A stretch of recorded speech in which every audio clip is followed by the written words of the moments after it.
Buona giornata a tutti, ben ritrovati su Tele4 con l'appuntamento di Sveglia Trieste che vi terrà compagnia fino alle ore 10, dalla prossima settimana allungheremo fino alle 10:15. Andiamo a leggere la pagina meteo, poi vi anticiperò gli ospiti di questa mattina e inizieremo con la rassegna stampa. Venerdì un fronte porterà una temporanea instabilità sulla regione. Da sabato le condizioni meteorologiche saranno anticicloniche con l'afflusso di correnti più secche e maggior stabilità.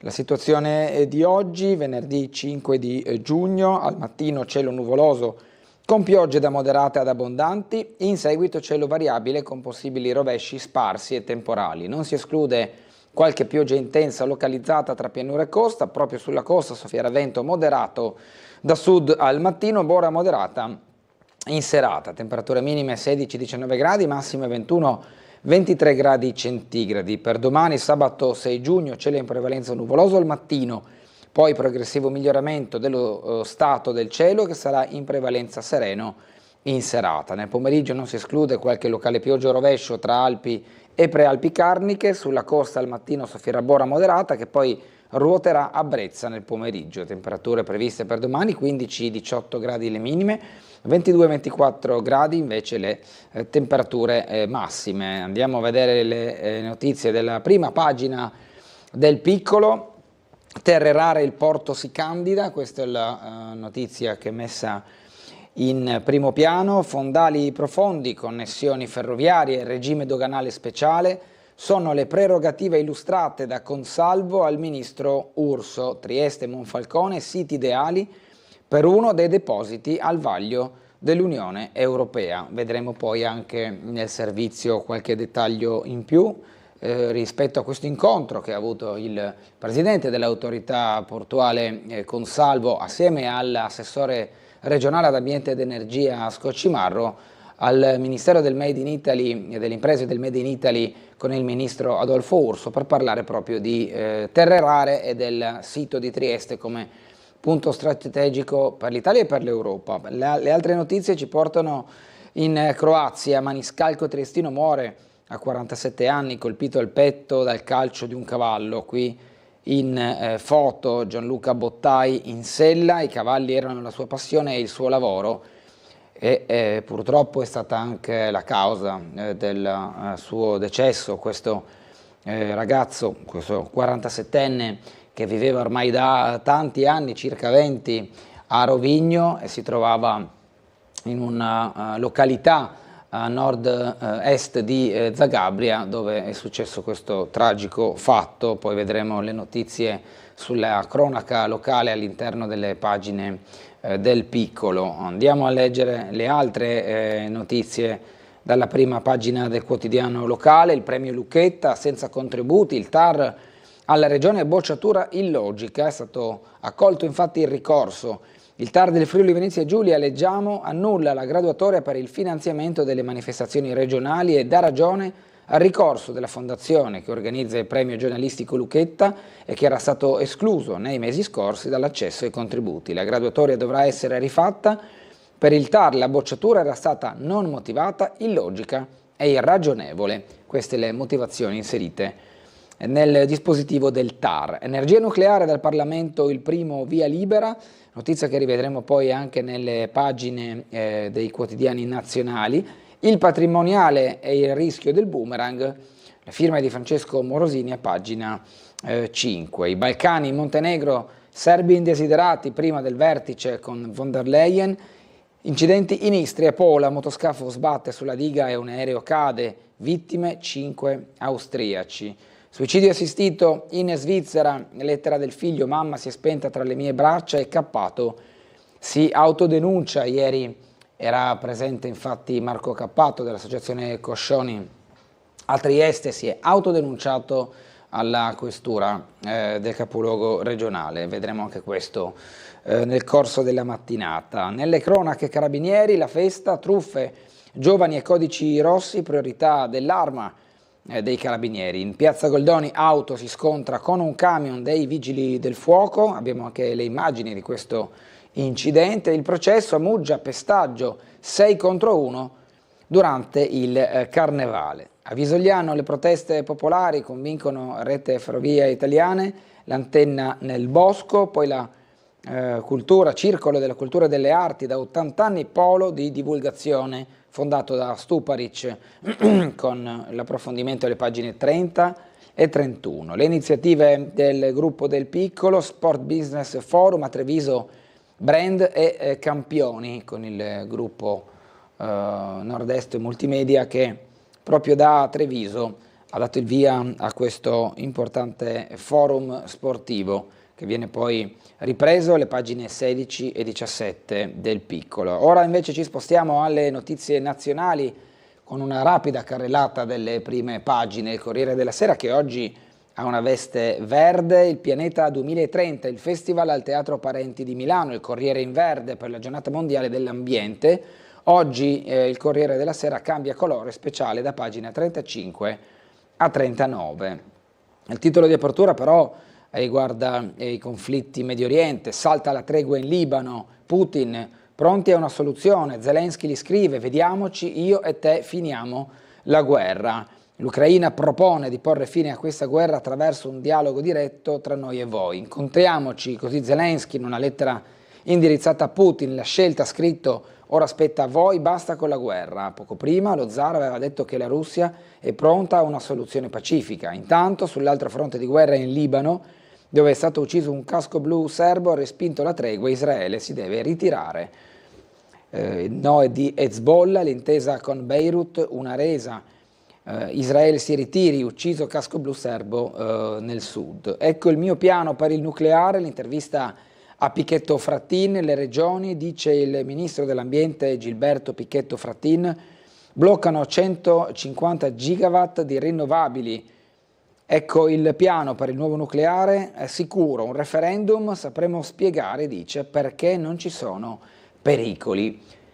La foto che vedete in prima pagina, che non è quella in evidenza, ma comunque riprende un altro episodio, Satrapi, l'arte e la libertà, la scrittrice e regista iraniana Marianne Satrapi creò Persepolis, morta a 56 anni, qui la foto, a pagina 6 l'approfondimento. L'altra foto notizia, il segreto della longevità è che ci amiamo da 82 anni, la storia di Luigi e Pompilia, ultracentenari sposati dal 1947. Minetti, la grazia resta, il Colle chiude il caso, il Quirinale, nessuna inconsueta segretezza, per poi andare ai MAGA negli Stati Uniti, il forum economico in questo caso a San Pietroburgo, gli influencer e i muscoli di Sigal, la Davos dello zar, a pagina 8 e 9. Botte, abusi e paghe misere, le vite da incubo dei migranti, con l'inchiesta,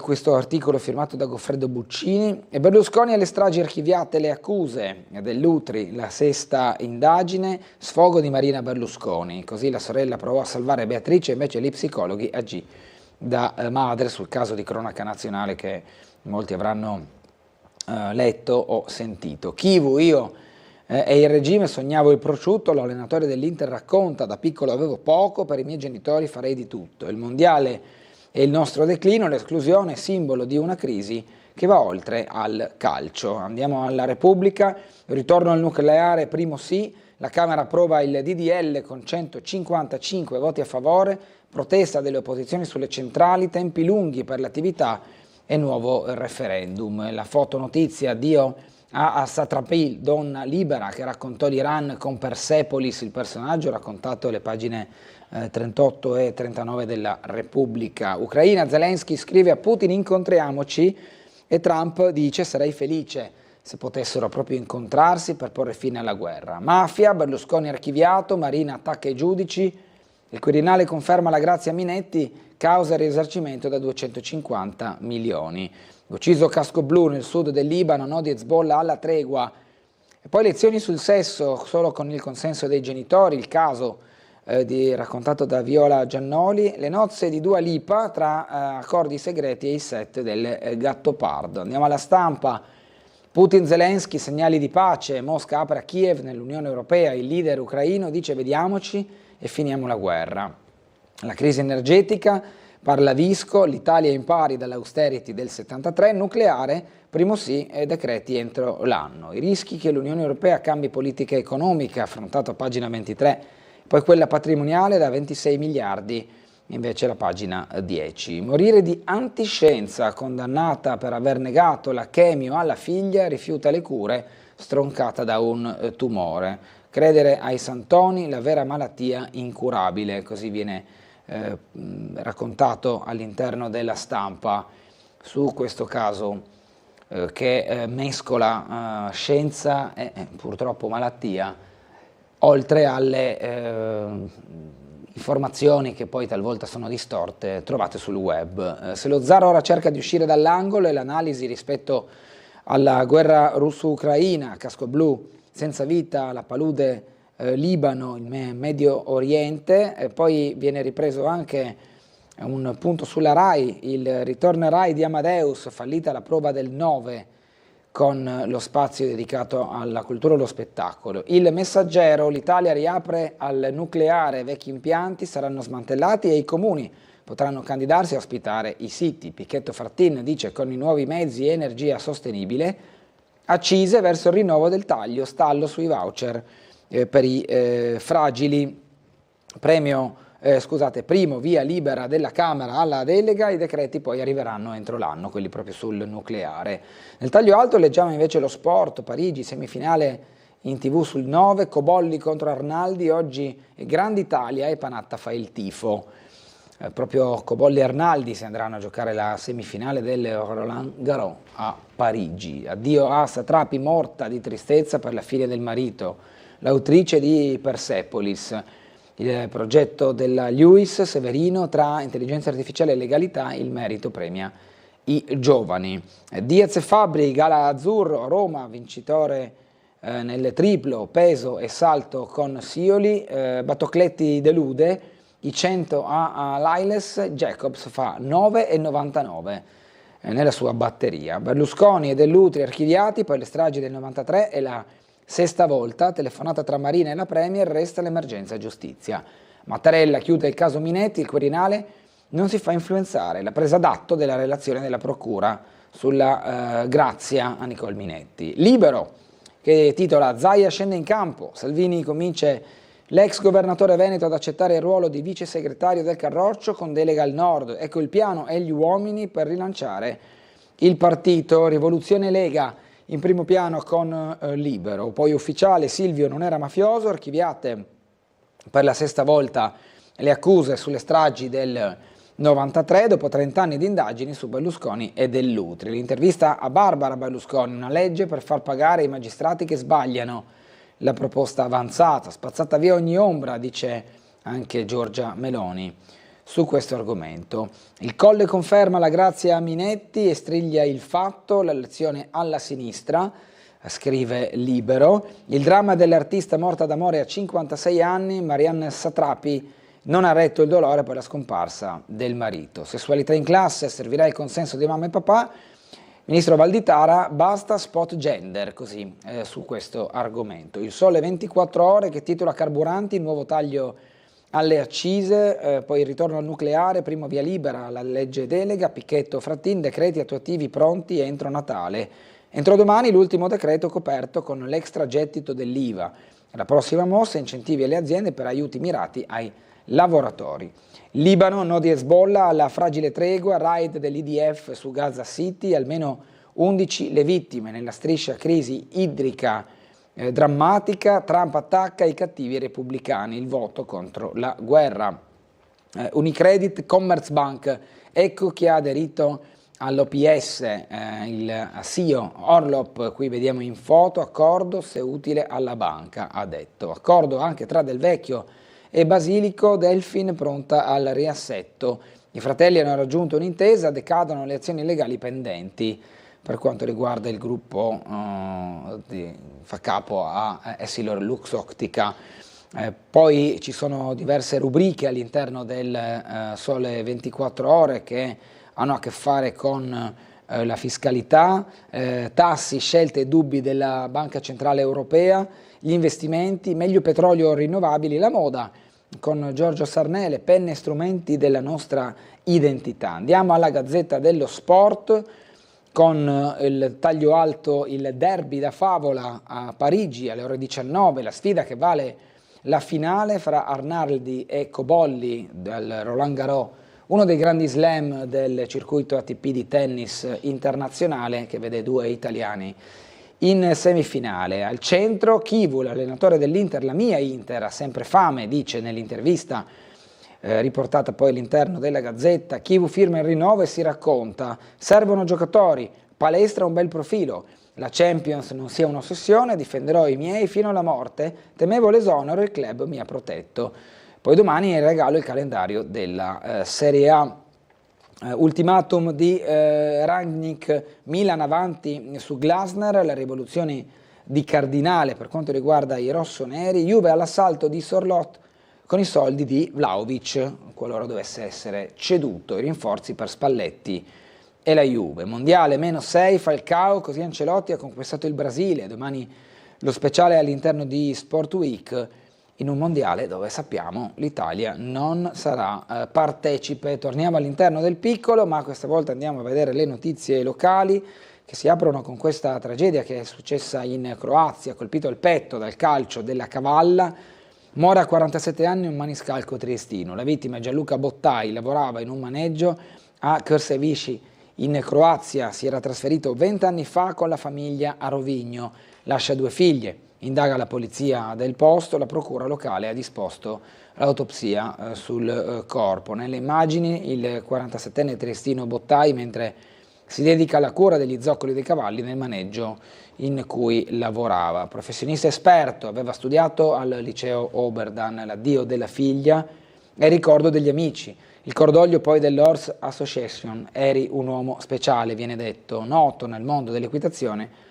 Grazie per il tuo grande impegno e per i tuoi progetti. Viene ricordato dalle realtà della categoria che hanno conosciuto e apprezzato l'uomo e professionista in questi tanti anni di sua pratica in questo settore. Cambiamo argomento, ordinazione di 2 preti in cattedrale a San Giusto, la cerimonia si terrà domani alle 16 alla vigilia del Corpus Domini alla presenza del vescovo Trevisi.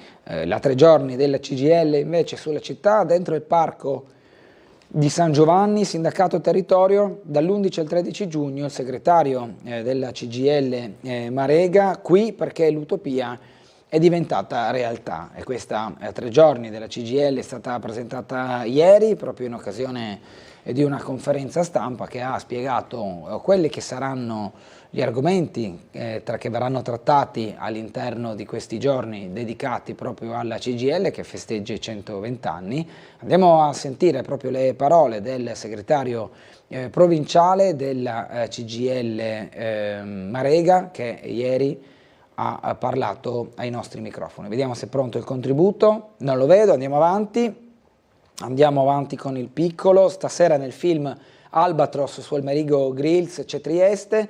Rai 3 trasmette alle 21:15 il lavoro del regista base sul militante di destra e poi giornalista di guerra che continua a dividere. Così nella pellicola che viene poi proiettata e viene raccontata in questo articolo del piccolo. Ci colleghiamo ora invece con la sala operativa della polizia locale per il punto di questo venerdì mattina rispetto a segnalazioni e viabilità. Buongiorno all'ispettore capo Paolo Gurtner. Buongiorno Gugliotta, buongiorno agli ascoltatori. Prego. Allora, per quanto riguarda la serata e notte trascorsa, c'è stato quell'incidente in piazza Goldoni, Corso Italia, in cui è rimasto coinvolto un veicolo di vigili del fuoco e un'autovettura.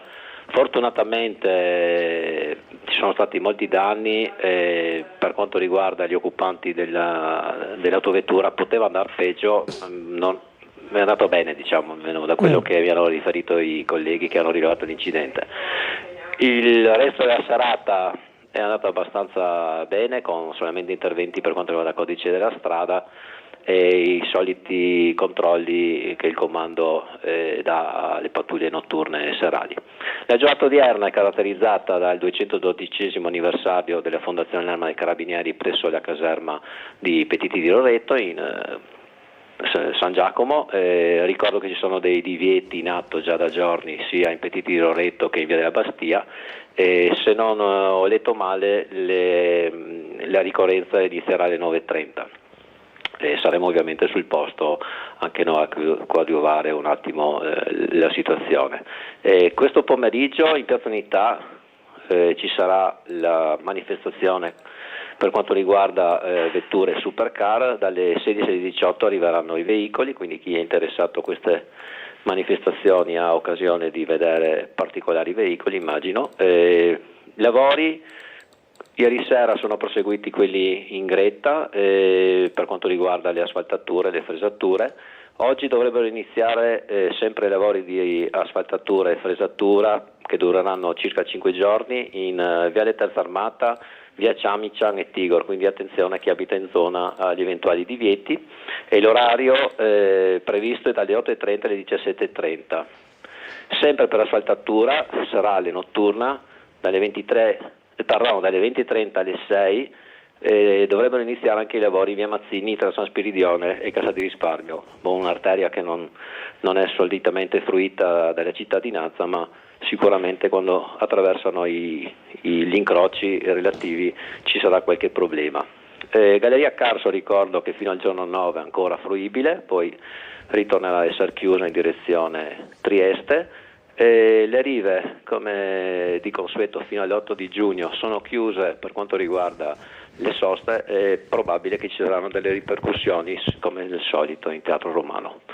Saluto tutti perché mi sembra di aver detto tutto quello che serve per oggi. Grazie ispettore Gurtner, buona giornata e buon lavoro. Altrettanto a tutti. Grazie, torniamo proprio all'interno del piccolo per riprendere quella che è stata la prima informazione che ci ha fornito l'ispettore capo Gurtner. Centrato il camion dei pompieri in corsa per spegnere un incendio, lo scontro in piazza Goldoni, poi i vigili del fuoco saliti su un altro mezzo. Non ha sentito la sirena dei vigili del fuoco, ha attraversato l'incrocio e ha centrato in pieno il mezzo di soccorso, così l'emergenza è raddoppiata. L'incredibile incidente accaduto nel tardo pomeriggio di ieri in piazza Goldoni. Erano quasi le 20 quando la centrale operativa del comando provinciale dei vigili del fuoco è stata attivata per un principio di incendio in via Crispi. La squadra è partita da via Dalviano diretta verso il centro. Superata Galleria Sandrinelli, il mezzo APS ha approcciato a sirene spiegate l'incrocio piazza Goldoni, rallentando leggermente come da protocollo. Dal racconto di un testimone, tutti si sono fermati per lasciare la precedenza al veicolo di soccorso, tranne uno. Da Corsa Italia è arrivata la Fiat Panda arancione che ha centrato il camion sulla fiancata sinistra. L'impatto è stato tanto forte che nonostante le 14 tonnellate di peso, la PS ha sbandato, l'utilitaria invece è sbalzata e ruotata su se stessa, quasi oltre le strisce pedonali che si trovavano di fronte al bar Veniera. A quel punto il caposquadra ha chiesto l'intervento dell'autobotte mandando sul secondo mezzo di soccorso 2 vigili del fuoco che erano già pronti per l'intervento di via Crispi. A bordo della Panda si trovava un uomo e una donna, i 2, sempre coscienti, sono usciti dal veicolo incidentato. Dopo un'ulteriore valutazione è apparso chiaro che non avevano subito traumi, ma sono stati comunque accompagnati in pronto soccorso per accertamenti. Sempre da questa pagina, rogo in via Crispi, evacuate 10 famiglie a causa delle fiamme su un materasso. Infatti questo è stato poi il motivo per cui a sirene spiegate i pompieri sono accorsi in zona piazza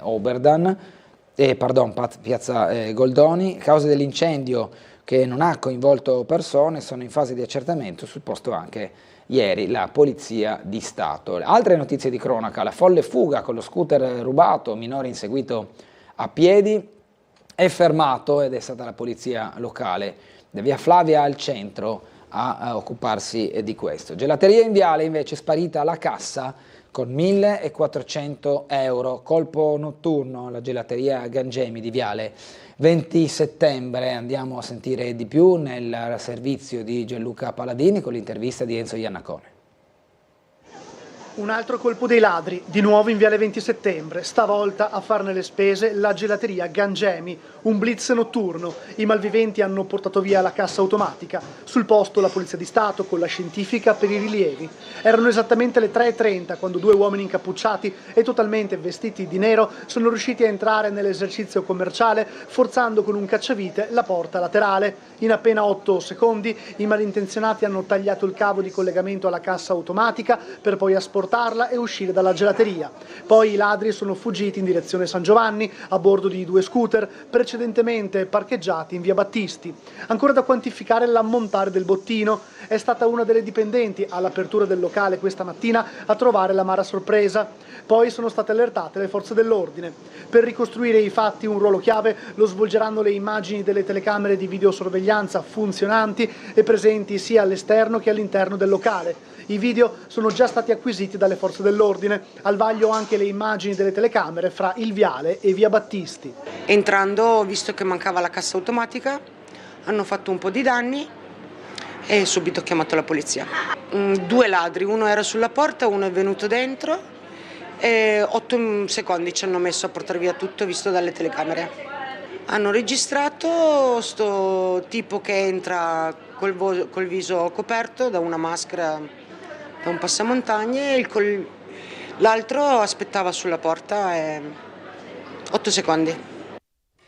Ancora dal piccolo, travolto sulle strisce, ricoverato con il bacino fratturato, il ragazzo di 14 anni stava attraversando Viale Sanzio all'altezza della nuova palestra e del campo da calcio. L'incidente è avvenuto attorno alle 8 di mattina lungo il passaggio pedonale situato nei pressi dell'ufficio postale. Picchiato dal branco per gelosia durante il carnevale di Muggia, 6 ventenni davanti al giudice, mandibola rotta, denti saltati e un'invalidità permanente per il sedicenne. Scusate. Prima lo screzio con una rivale causa le attenzioni verso una ragazza, subito dopo l'aggressione, è successo durante, come detto, il carnevale a Muggia. Da quest'anno il deterrente del ticket funziona, il biglietto d'ingresso come ulteriore deterrente contro la violenza di strada è la formula sperimentata quest'anno per il carnevale a Muggia. Palpeggiamenti alla collega in turno, guardia giurata finisce a processo, la sbarra un triestino di 59 anni per i presunti abusi in un terminal del porto, la violenza sessuale nel gabbiotto della sorveglianza con la scusa di fare un massaggio, infarto sul campo, salvato dai compagni della squadra di calcio, colto da un infarto sulla panchina del campo A7 Trifoglio in via delle Campanelle, un 60enne giocatore di calcio mercoledì sera è stato salvato dai compagni di squadra che sono prontamente intervenuti, prima praticandogli il massaggio cardiaco e poi con l'uso del defibrillatore. All'arrivo del personale del 118 il cuore dell'uomo aveva ripreso già a battere, poi i sanitari hanno provveduto a stabilizzare il 60enne e a trasferirlo all'ospedale di Cattinaro dove resta monitorato nel reparto di terapia intensiva. La regia, patente promulgata il 13 luglio del 1814 da Vittorio Emanuele I, la nascita del Corpo dei Carabinieri Reali risale al 13 luglio del 1814, infatti vengono poi celebrati anche attraverso i disegni dei bambini proprio i carabinieri, l'arma dei carabinieri, truffe, giovani e codici rossi, le priorità dei carabinieri. L'arma celebra nella caserma di Via dell'Istria i 212 anni dalla fondazione con il personale che si è distinto, un attestato anche ai ragazzi delle scuole. Qui in foto il comandante provinciale Gianluca Migliozzi, 10 persone arrestate, 29 denunciate, 150.000 euro recuperati. L'operazione di maggior rilievo eseguita nell'ultimo anno dai carabinieri di Trieste è stata l'indagine Fumo del Vesuvio, condotta dal reparto operativo nell'ambito delle attività di contrasto alle truffe, come evidenzierà questa mattina in occasione della cerimonia per i 212 anni dalla fondazione dell'Arma, il colonnello Gianluca Migliozzi, comandante provinciale dei Carabinieri. In provincia di Trieste la tutela delle persone anziane continua a rappresentare una delle priorità operative del Corpo e per questo, oltre alle attività investigative e repressive, nel corso dell'ultimo anno gli sforzi nel campo della prevenzione sono stati costanti. Poi sarà oggi grande festa anche con una serie di dati rispetto alle attività svolte recentemente. La Movida ci preoccupa, così andiamo nelle scuole. Il problema è legato agli eccessi perché portano alle liti che poi sfociano in risse. Siamo presenti nelle piazze calde, ma non si deve militarizzare la città. Gli esercenti possono chiamarci quando hanno avventori che danno fastidio. L'intervista al colonnello Migliozzi, riportata poi in questa pagina del Piccolo. Noi ora ci fermiamo, ma solo per la pubblicità. Al rientro continueremo la lettura delle pagine del Piccolo, rimanete con noi, ci vediamo tra poco.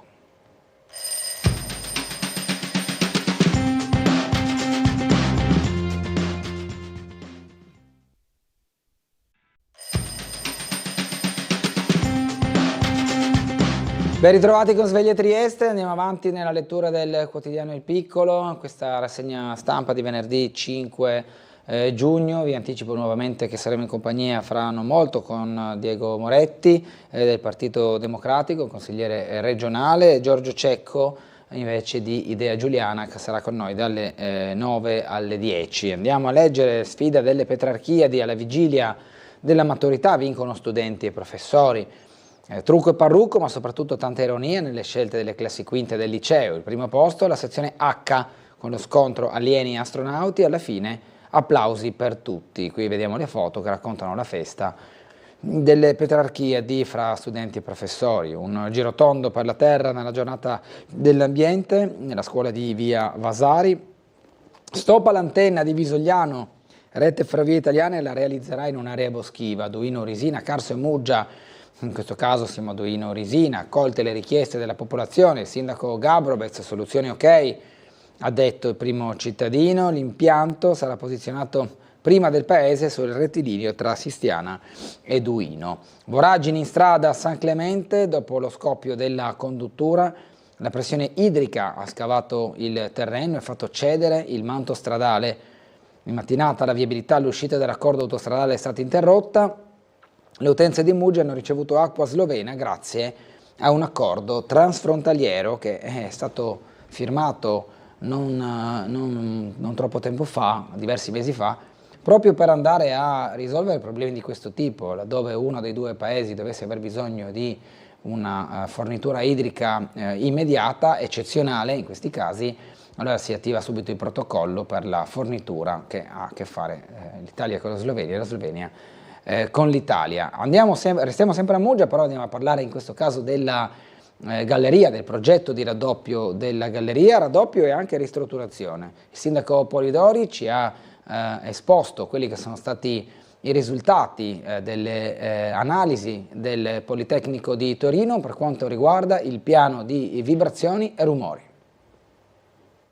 L'allargamento della Galleria di Muggia compie un nuovo passo avanti. Gli studi commissionati dal Comune al Politecnico di Torino confermano infatti che i lavori previsti per il consolidamento e l'ampliamento dell'infrastruttura non produrranno impatti significativi né sul fronte delle vibrazioni né su quello del rumore, consentendo così la prosecuzione dell'iter amministrativo verso la gara d'appalto. Le verifiche richieste dopo la sentenza del TAR svolte nel marzo di quest'anno nelle aree considerate più sensibili hanno interessato sia la superficie sovrastante la galleria sia edifici di particolare rilevanza come la torre e la chiesa di San Francesco. I risultati evidenziano valori di vibrazione inferiori ai limiti previsti dalle normative per edifici storici e residenziali.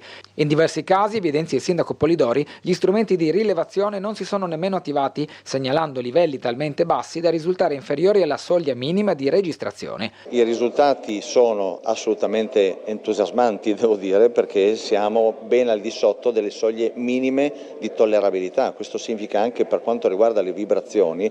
Giusto per dare un'idea, ha fatto più vibrazioni un camion che passavano su per salita delle mura, no, e quindi passano sempre, piuttosto che quelle che hanno fatto durante le perforazioni in galleria.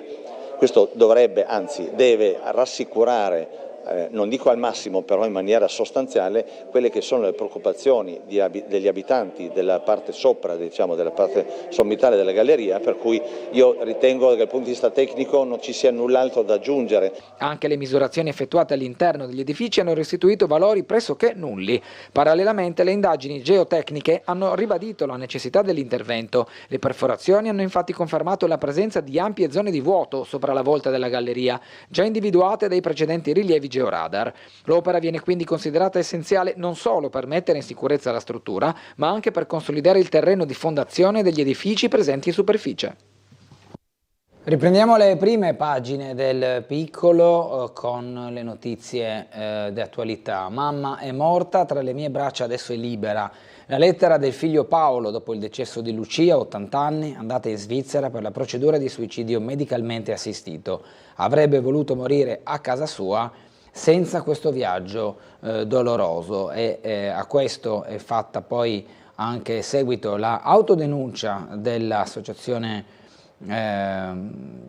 che ha seguito la vicenda. Cappato e i volontari si autodenunciano in questura, ieri erano a Trieste proprio per questo atto simbolico, ma che ha un risvolto poi anche pratico. È la seconda volta che la Regione Friuli Venezia Giulia nega l'aiuto medico a morire senza soffrire a una persona che ne ha pienamente diritto. Questa per noi è violenza di Stato ed è la seconda volta. A questo punto ci siamo autodenunciati con Matteo D'Angelo, con Antonella Dovergnac, perché chiediamo alla Procura della Repubblica di Trieste di accertare le responsabilità. Qui i casi sono due: o abbiamo commesso un reato noi ad aiutarla, oppure è stato un reato violare i suoi diritti. Questa è la dichiarazione di Marco Cappato dell'associazione Luca Coscioni all'uscita dalla questura di Trieste, dove si è autodenunciato insieme con le altre persone che ieri hanno accompagnato Lucia, ottantenne triestina, affetta da una rara patologia neurodegenerativa, a morire in Svizzera, dove si è recata per avere accesso al suicidio medicalmente assistito.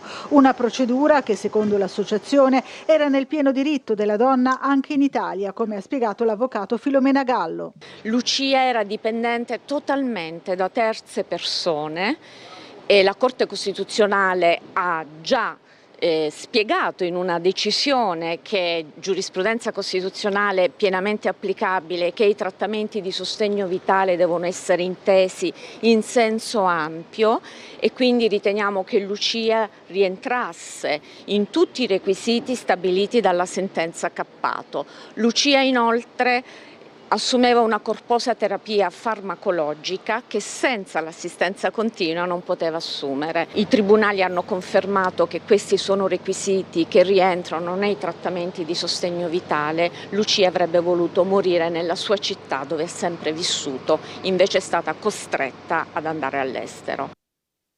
Rimaniamo in argomento. L'assessore regionale alla salute Riccardo Riccardi, ora una legge nazionale. Regione, il titolare della salute ribadisce nessuna pressione sui professionisti. L'associazione Coscioni in 2 conferenze stampa a Trieste punta il dito contro una volontà politica della regione Friuli Venezia Giulia e parla di violenza di Stato commessa ai danni delle 2 donne da loro seguite che hanno ricevuto un no all'accesso al suicidio medicalmente assistito da Asugi. L'assessore regionale alla salute Riccardo Riccardi bolla come inascoltabili queste affermazioni. Se qualcuno ipotizza che ci sia stata una pressione politica è totalmente fuori strada. Non mi sono mai permesso di dire al sistema professionale quali valutazioni deve fare. Ho rispetto per le loro decisioni. Certo, però poi aggiunge: io penso che questo Paese deve intervenire con norme sul fine vita. Sul lato umano della vicenda non si vuole esprimere, davanti a queste cose preferisco il silenzio e il rispetto. Così Riccardi. Attualità, legge delega sul nucleare, c'è il sì, entro l'anno i decreti, il Parlamento arriva il primo ok al disegno di legge presentato dal ministro Pichetto Frattin, Azione vota con la maggioranza, Italia Viva si astiene, no del centro-sinistra, il provvedimento arriva al Senato, si punta all'approvazione prima dell'estate. Primo ok in Parlamento per il disegno di legge delega del governo sul nucleare. Questa poi la grafica che fa vedere quanti sono stati i presenti, i votanti, gli astenuti, la maggioranza, i favorevoli e i contrari, approvato come detto a voti della maggioranza. Slitta il voucher energia, la Lega ha alzato il muro, si proseguirà con il taglio delle accise, bocciata la proposta sponsorizzata dal ministro Urso. Mattarella non cambia idea, confermata la grazia a Minetti. Il Capo dello Stato ha studiato il fascicolo inviato dalla Procura Generale. Il Quirinale prende atto che non ci sono motivi per rivedere la decisione. Il Ministro Nordio ringrazia per la fiducia manifestata nei nostri confronti. Queste le decisioni del Quirinale. Controlli, Roiz, il Ministro si impegni per le soluzioni, il nodo dei confini.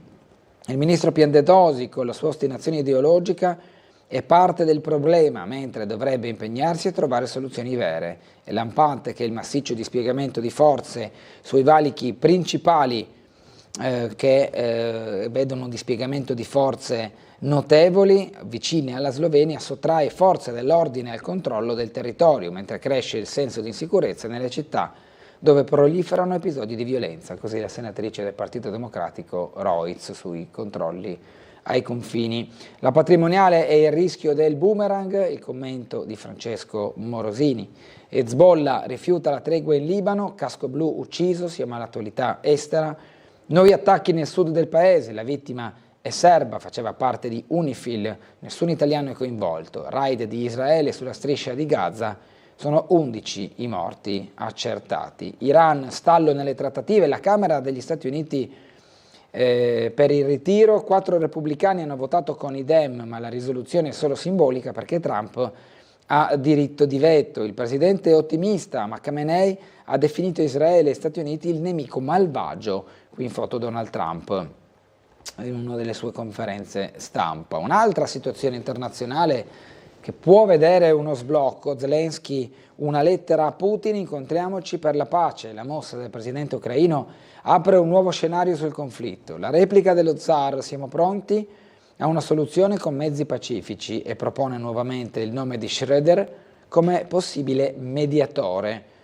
Queste infatti le condizioni di Putin. La lettera, 11 paesi dell'Unione Europea chiedono meno visti turistici a cittadini russi, ed è una delle mosse dei paesi della zona euro.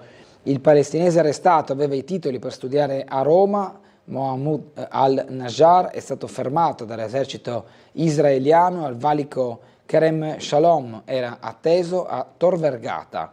Abbiamo pagina. L'ombra dell'operazione ibrida, tensione fra Serbia e Montenegro, Podgorica rispedisce indietro un charter da Belgrado, passeggeri ad alto rischio per la sicurezza nazionale. In Slovenia c'è la fiducia, governo Janša operativo dopo il voto. Pola, cade un aereo da turismo, morte le 4 persone a bordo, velivolo decollato dal Tirolo, lo hanno visto avvitarsi e schiantarsi al suolo. Qui la foto infatti dei rilievi dopo l'incidente che è costato la vita a 4 persone. Tragedia vicino all'aeroscalo di Zampanos, soccorsi tempestivi, però purtroppo sono risultati inutili. A Pola un motoscafo centra la diga, una vittima e un ferito grave. Tra i 20 e i 30 nodi, la velocità stimata all'impatto, lo scafo rimbalzato e poi semiaffondato. Gli accertamenti comunque sono in corso. Una persona ha perso la vita e un'altra versa in condizioni critiche a seguito del grave incidente nautico avvenuto ieri presso la diga foranea. Secondo le informazioni finora disponibili, un motoscafo si è schiantato ad alta velocità contro il lato interno del frangiflutti per poi affondare parzialmente. Comunità italiana in festa per gli 80 anni della Repubblica, sempre in Croazia a Pola. Il processo del Natisone, ancora attualità, in questo caso sviluppi poi su quella che è stata la morte dei ragazzi sul fiume Natisone. In aula le telefonate disperate di Patrizia. A Udine a processo 3 vigili del fuoco e un operatore della Soris. 3 ragazzi sono rimasti in balia della piena, i mezzi aerei sono arrivati troppo tardi, 40 minuti di attesa. Questi sono i risultati delle indagini. L'ora della tragedia alle 14:10 di quel 31 maggio. Patrizia, Bianca e Christian vengono trascinati dalla corrente. Provvedimento scuole, il consenso informato diventa legge, leggiamo invece accanto. Per andare poi ad altre notizie, abusi sessuali all'atelier, arrestato un professore, insegnante di 48 anni, minacciava e umiliava gli studenti della prestigiosa scuola militare di Milano.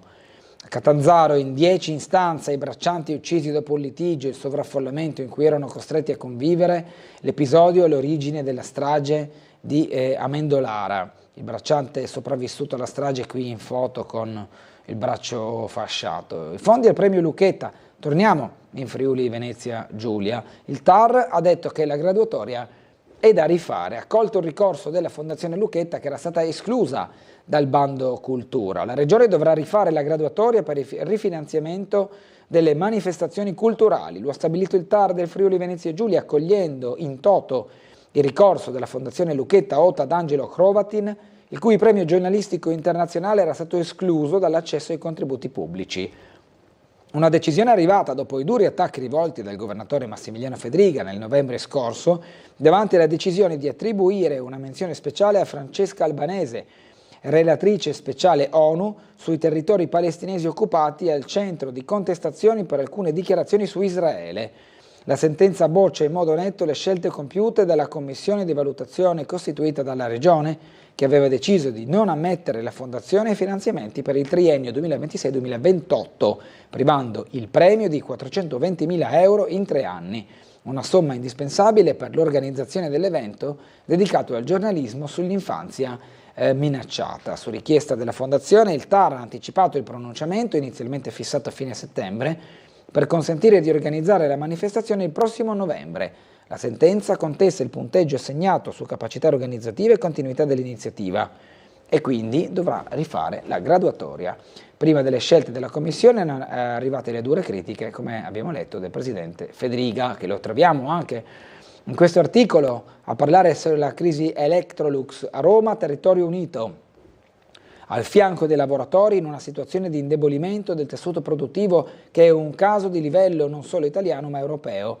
Sono le parole del Presidente della Regione Massimiliano Fedriga, che ieri a Pordenone, accompagnato dagli assessori al lavoro e alle attività produttive Alessia Rosolén e Sergio Emidio Bini, ha incontrato le organizzazioni sindacali e le RSU di Electrolux. Il lunedì 15 giugno saremo compatti nel respingere una proposta che è irricevibile. L'appuntamento sarà al Ministero delle Imprese del Made in Italy. Appello di Coldiretti, il Made in Friuli Venezia Giulia è penalizzato dall'Unione Europea. Ci si prepara alla mobilitazione. Il ritorno delle province, le opposizioni e i 1000 dubbi, ed è uno dei quesiti affrontati ieri in Consiglio regionale, la Commissione Quinta, che ha dapprima ricevuto le illustrazioni da parte dell'assessore regionale alle autonomie locali Pierpaolo Roberti, l'illustrazione del disegno di legge sul ritorno delle province. Poi l'audizione con diverse realtà, come l'ACLI per fare un esempio, che hanno un coinvolgimento nel ritorno delle province. Andiamo a fare il punto su alcuni dei lavori d'aula di ieri mattina. Con la riunione della quinta commissione in Consiglio regionale, l'aula di Piazza Oberdan incomincia ad affrontare il suo iter per il ritorno delle province. I lavori sono partiti con l'illustrazione della legge da parte dell'assessore alle autonomie locali Pierpaolo Roberti, quindi le audizioni dei soggetti coinvolti. Un argomento che, come noto, ha diviso l'opinione politica, soprattutto gli aspetti che riguardano le competenze da attribuire alle future province e il fatto che siano organi elettivi. Non sono convinto io, ma soprattutto non sono convinti quegli esponenti di centrodestra che qualche settimana fa hanno definito un poltronificio queste nuove province. Davvero non se ne sente il bisogno, non si capisce perché eleggere consigli provinciali da 24 persone con le giunte sostanzialmente per gestire le scuole e le strade. Ci saranno consigli provinciali in questo caso in cui si parlerà soltanto di come ritinteggiare un'aula o che bitume utilizzare. Siamo solo a un primo step, noi ci attendiamo o attraverso quello che può essere un cronoprogramma definito o attraverso una normativa già chiara, il fatto che le competenze che devono essere attribuite alle province non possono essere quelle passate, devono essere qualcosa di più esteso, di più articolato e quindi su questo continueremo a chiedere in modo leale nei confronti anche degli alleati che si arrivi a un risultato che le province siano questo primo passaggio ma anche molto di più. Forse il livello giusto non era uno che va per esempio nel caso della provincia di Udine, no? da Sappada fino a Marano, cioè cosa può esserci diciamo, di strategia diciamo, comune, no? Lo facevano già gli EDR. Poi è chiaro che se viene introdotto un nuovo livello di rappresentanza dei cittadini questo ben venga perché siamo in un paese democratico, più diciamo, i cittadini sono coinvolti meglio viene. Noi vogliamo costruire un ente che fornisca servizi, portarlo più vicino ai cittadini e renderlo più efficiente, nel senso che se c'è un eletto, c'è un amministratore eletto e non un funzionario o un dirigente regionale, l'amministratore eletto risponde ai cittadini perché è vincolato al voto. Deposito dell'Unione Europea per le terre rare, il porto di Trieste si fa avanti. Incontro a Roma tra il ministro Urso e il presidente Consalvo. Sentiamo il servizio. Trieste si candida a diventare uno dei nodi strategici europei per la gestione delle materie prime critiche, puntando su un sistema integrato che unisce porto, logistica e ricerca scientifica. Le potenzialità dello scalo giuliano sono state presentate al Ministero delle Imprese e del Made in Italy nel corso di un incontro dedicato alle future filiere industriali europee, alla presenza del ministro Adolfo Urso, del presidente dell'Autorità di Sistema Portuale del Mare Adriatico Orientale Marco Consalvo e l'assessore regionale ad ambiente ed energia Fabio Scoccimarro. Al centro dell'attenzione il sistema portuale di Trieste e Monfalcone, considerato particolarmente competitivo per le attività di stoccaggio, movimentazione e prima lavorazione di materiali strategici. A rafforzarne il ruolo contribuiscono i fondali naturali fino a 18 metri, il regime di Porto Franco Internazionale e una rete ferroviaria che collega direttamente l'Adriatico ai principali poli produttivi dell'Europa centrale e orientale. Tra gli elementi distintivi figurano anche le agevolazioni doganali e fiscali garantite dal regime franco, che consentono una gestione efficiente delle merci lungo le catene di approvvigionamento continentali. Accanto alla componente logistica, Trieste può contare su un ecosistema scientifico di livello internazionale. La presenza di centri di eccellenza come il ICTP, Sissa, Elettra Sincrotrone, Area Science Park e Università di Trieste offre competenze avanzate nella ricerca sui materiali, nello sviluppo tecnologico, nelle attività di analisi e certificazione e nel trasferimento dell'innovazione alle nuove filiere industriali. L'obiettivo è rafforzare il ruolo del territorio nelle strategie europee sulle materie prime critiche, valorizzando la sinergia tra infrastrutture portuali, sistema produttivo e ricerca per attrarre investimenti e nuove opportunità industriali. Andiamo alla pagina sportiva per chiudere la rassegna stampa di questa prima ora assieme, poi vi ricordo saremo in compagnia del consigliere regionale del Partito Democratico Diego Moretti, a seguire dalle 9:10 assieme al consigliere della quinta circoscrizione Giorgio Cecco di Idea Giuliana. Lo sport, come detto, Martellò si attacca, Mattiasic e Ferrari dicano la verità. Il tecnico presente nelle 3 gare di semifinale tra Germani e Olimpia, sugli spalti i tifosi della squadra di Cotelli tra rabbia e incredulità. Solo i 2 patron sanno i reali scenari futuri di Trieste e Brescia. Ipotesi, scenari che si ricorrono, notizie smentite. La situazione in casa Pallacanestro Trieste è ancora ben lungi dall'essere chiarita. Il destino del club giuliano sembra ormai legarsi a doppio filo a un asse geografico ben preciso, quello che unisce Trieste, Brescia e Roma. Un incrocio di destini che coach Alberto Martellossi conosce bene, ex allenatore della Leonessa e profondo conoscitore della realtà triestina, città dove ha scelto di vivere. Martellossi ha vissuto dal vivo le prime 3 gare della serie di semifinale tra la Germania e Milano, respirando un'aria pesante. A Brescia ho vissuto lo stesso clima di incertezza che avevo già respirato a Trieste, racconta l'allenatore. Sconcerto, timore, rabbia e incredulità per notizie societarie venute fuori proprio alla vigilia di gara 1. Si è creato il paradosso di una prima partita in cui i tifosi, più che a ciò che succedeva sul parquet, erano attenti a quello che stava accadendo fuori dal campo. La Reyer supera le Vunere, Venezia ora conduce 2-1 nella serie, semifinale scudetto al Taliercio, match sofferto per la squadra di Spaghiglia nella gara 3, si impone 89-85. Il calcio ora, Triestina pronta a voltare pagina, l'arrivo del direttore generale Daniello ha riportato un cauto entusiasmo. I tifosi hanno la sensazione che le tante sofferenze patite negli ultimi anni non si ripeteranno con la nuova gestione. L'interesse attorno alla Triestina c'è ancora, c'è sempre, nonostante tutto quello che è successo. Lo testimonia la folta partecipazione della tifoseria mercoledì alla conferenza stampa di presentazione di Daniello con la presenza di Margiotta. Il Tribunale federale nel frattempo ha comminato una sanzione pari a 8.000 euro, ma niente punti di penalizzazione. Ultimo deferimento per le vicende legate ai pagamenti che hanno a che vedere con i mesi arretrati. Giovanili alla Bardate, ripartenza stile Victory. Come nel 2016 il club si sta attivando per cercare di ricomporre la filiera delle squadre di tutto il settore giovanile. Il CEO Margiotta entra nel Milano Hockey Club. Il rappresentante di House of Doge risulta essere il principale investitore del club lombardo, non solo Triestina.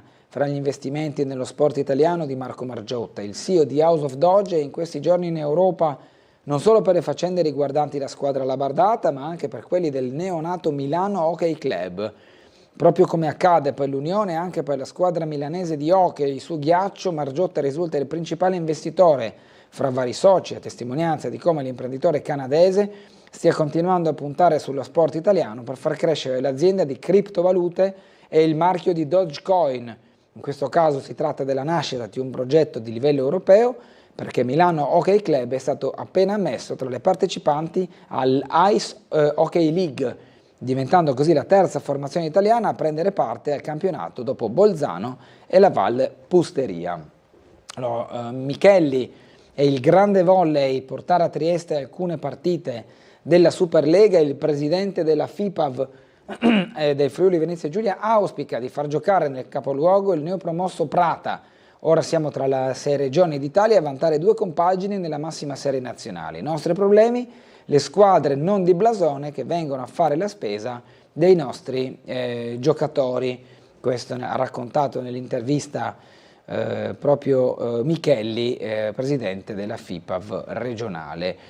La paura di perdere non tocca Baldini, lo sport è la nazionale azzurra, ritratto del CT azzurro ad interim, tecnico fuori dagli schemi del politicamente corretto, dalla pedata a Di Carlo che gli fece rischiare il daspo, alle accuse ai lestofanti del calcio per l'esordio nell'Italia maggiore, la imbottita dei suoi under 21, battuto il Lussemburgo. Niente Grecia per Palestra, ha già lasciato Coverciano, il punto sulla disponibilità della rosa azzurra.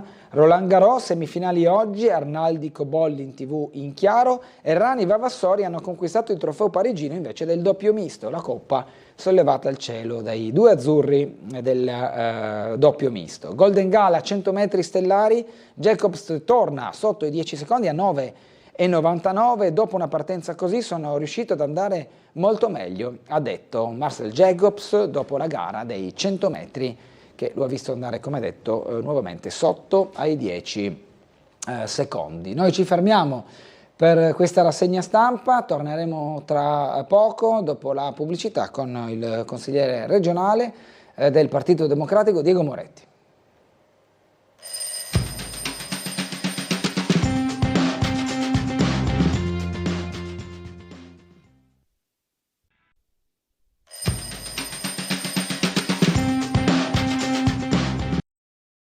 Ecco, mio figlio che conosce la situazione, quando mi dice tanto non sono Maranza, no? Sono criminali qualunque, quindi una serie di ragazzi e ragazze evidentemente che sono dediti alla piccola criminalità che va fermata al nascere. Va stroncato sul nascere il fenomeno dei furti in discoteca, come quelli avvenuti nello scorso fine settimana nel locale della Baia di Sistiana, ai danni di una ventina di studenti delle superiori che si sono visti rubare le collanine d'oro mentre ballavano e si divertivano dopo la cena di matura. Si è parlato di una banda di Maranza, in realtà secondo il sindaco Gabrovez si tratta di comuni criminali che vanno fermati subito prima che un episodio isolato diventi un problema cronico. Per questo il primo cittadino chiede subito un vertice in prefettura. Rispetto a quello che è successo l'ultimo weekend, dico sempre è un caso isolato secondo me, non dovrebbe destare grande preoccupazione, ma visto che i problemi si risolvono alla radice, io proporrò già la prossima settimana, chiederò al signor prefetto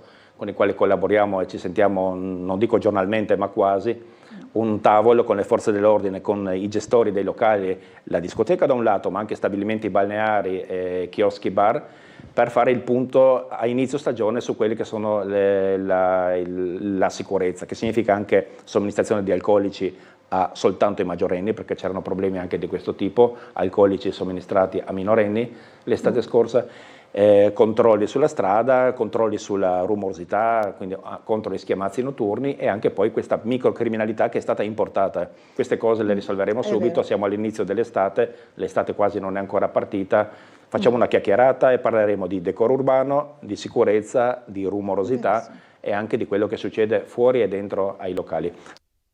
Ben ritrovati dunque con Sveglia Trieste, ancora in attesa del nostro primo ospite. Nel frattempo vado a leggere un paio di mail. La prima dice: buongiorno, volevo segnalare il degrado e la sporcizia sopra la scala mobile ferma da anni, fronte Agenzia delle Entrate di Roiano.